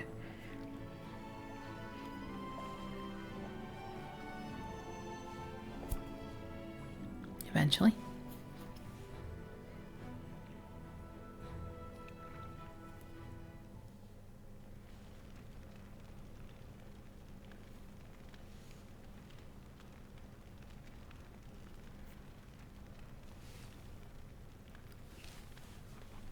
Here we go.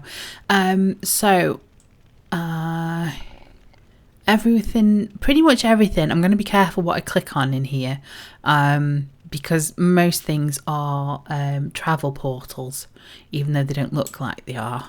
So if you right click, if I stared into the painting and selected that option, I would be taken to the Withering Forest. Wondering if, here we go. So you can create little signs as well. So it says, welcome Antonia Bale, which is the server I'm on. Thanks to Griffin Lady for the World Travel Cup, and Frenice for the Drynal Whisper column, and Buff with Mug while here for increased food and drink duration.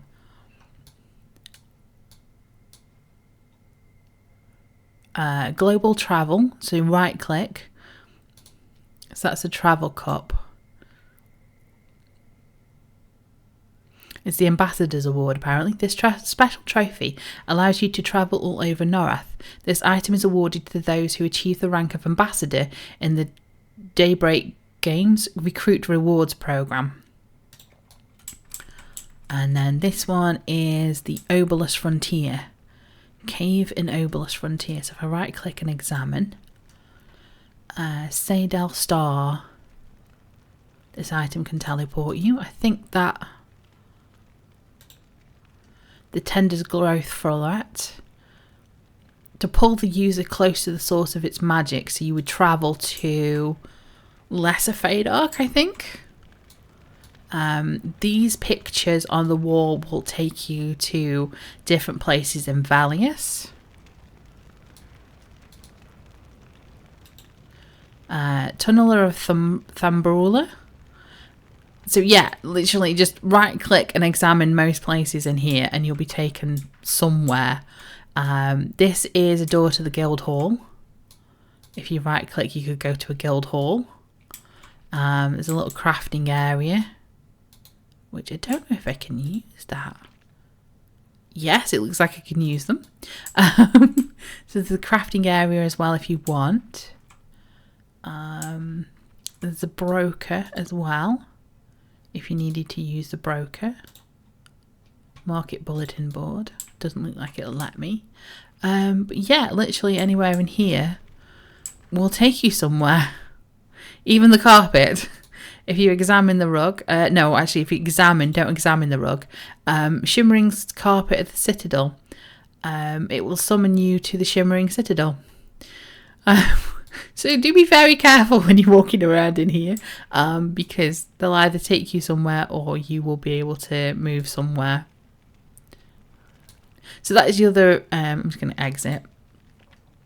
That is the other way of using housing, is to grab the portals and things that you can use, because then you can just come back to your house and then use that as kind of like a handy way of portaling around. Or you can use Cloud Rat's place to portal around. That's usually how that's used. But yeah, that was a quick look at the housing. It's kind of separated by different size houses, and also Hall of Fame and Dev picks as well. So I think that's why some of them are purple and some of them are pink and things. It's all whether they've gone into the Hall of Fame or not. I could spend all day looking around houses. Should we have a look at the aquarium? Should we go visit the aquarium? Let's go visit the aquarium. One last one. Promise. We'll do one last look at somewhere.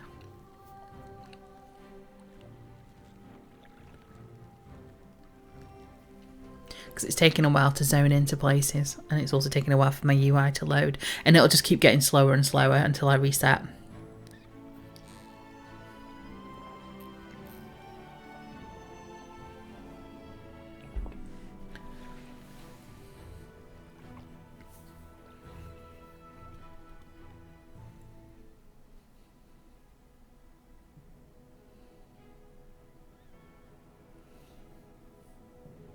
Bill and Gill's Narathian Aquarium. Oh my gosh, this looks big. Wow. Okay. Interesting. I don't remember what this looks like offhand. What's that? A cerulean celebration spangle. Interesting. That's what they look like.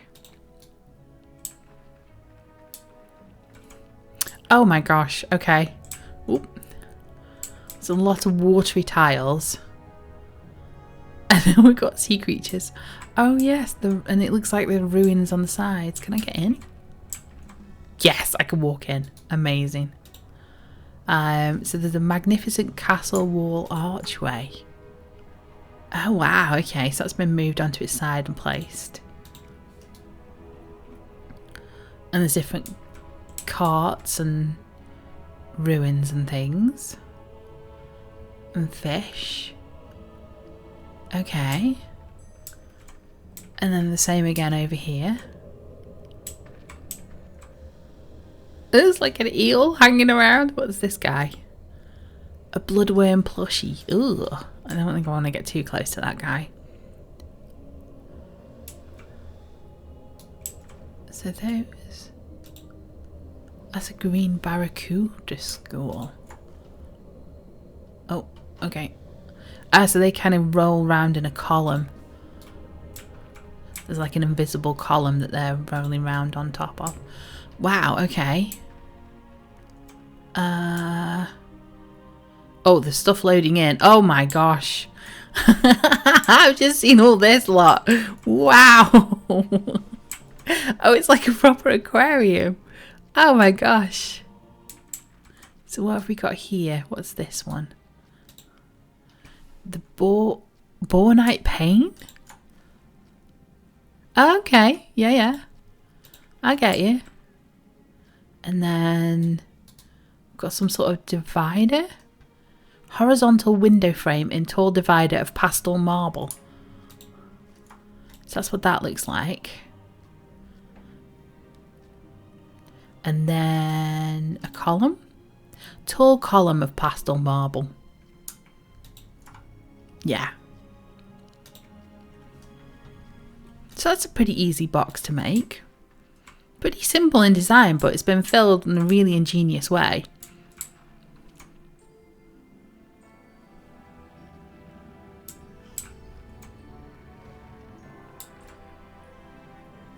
Gosh, each one's got a different theme.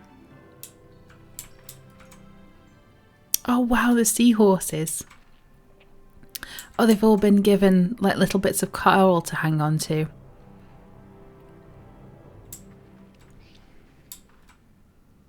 Some sort of void octopi. Oh, that one's got a castle in it. And some leaves to make it look like it's, yeah. Oh, it's a turtle. Oh. Okay, someone's making noises. It's like an icy one. It's all the different themes. Or is it you guys making noises? Sounds similar to the turtle outside that makes that noise. And then there's like a corner. Oh wow. I'm not tall enough, I need to be taller. There was ones above me, wasn't there? Oh, so sorry for the lag. I do apologise. The bitrate and everything is fine. It is just this zone trying to load in. Oh wow, there's giant seahorses. Ah, there's fish in there. Oh wow. There's that one. And there's a few sharks. Oh my gosh. Oh, and there's a gift shop. You can't go anywhere without a gift shop. What do we fancy? You can pick one thing. Pick one thing from the gift shop. I'm just getting you one thing. We're not having a live fish. I'm not taking a live fish home. The journey back is going to be hell if we have a live fish. There's paintings put in there like posters. You know when you flick through the posters? To pick them. So can I have a flick through those? I can't flick through them unfortunately, but there's that idea. Love that lighthouse. That's amazing. What's that? Rocky Shores Lighthouse Painting. Ah, okay. It's a player made one. Well, not a... yeah. It's been put on the marketplace, but it's been made by somebody. There's little Zen gardens. Is that a whole thing? Rock Garden of Tranquility. It is. Again, it's made by Jerry Deschant. Deschant? Deschant? I don't know. I'm sorry. I'm probably butchering your name. Wow. My computer cannot handle this. Some more fish there. Oh, wow.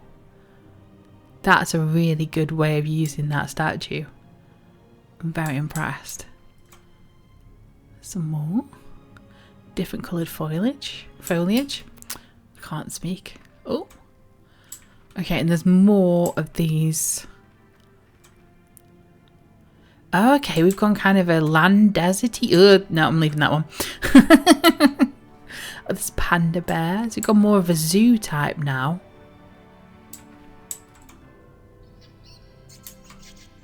That's really cool. I like that. It actually looks like they're in their little habitat. Not quite sure what you call that. The monkeys have got like a place to climb. Wow. Oh, that's sweet. Who's in there? Oh, like little armadillos and squirrels. Oh gosh, that's amazing. So we did that side. There was another house. Not another house, another room up here, look. Oh, and they've built a way to get up. Because normally this would be flat. So they've put like a staircase in. And it actually works like a staircase. Oh my gosh. So you've got like orcas. And some massive fish. Oh, just moving the chair. Oh, wow. Oh. I hate that noise. It's in my ear.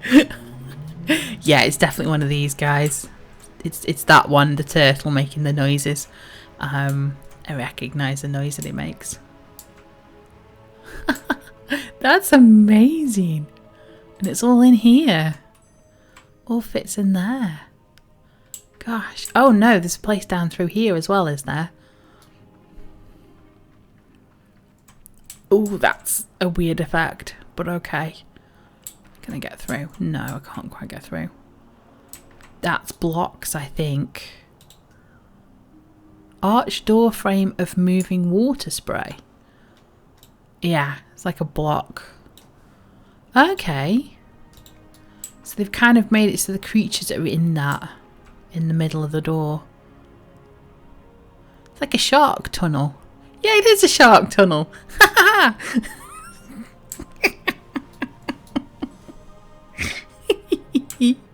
That's cool. Oh wow, I like that. That's a good use of that statue. Another one on that side. Looks like a bird sanctuary out here. There's birds and turtles. Oh gosh. Okay. Like a little chill out place. I like it. Yeah. And there's a few more. Wow, they're circular now. And places and tanks. Oh my gosh. Everything's just, there's a lot. There's a lot to see here. There's more up here. Oh no, we didn't up there. That's the orcas up there. Wow. I think my computer's just about handling it. There's a lot of stuff to load in. Yeah. Wow. That's amazing. All the different details of the habitats. You'd actually believe that they're there. That's the best one, I think. Where they've got the little place to run. And jump and climb. Yeah. I like that. Yeah, so we're going to go to the house window. We'll go to the rate it and we'll definitely like that. And then we'll leave. So my computer can chill out.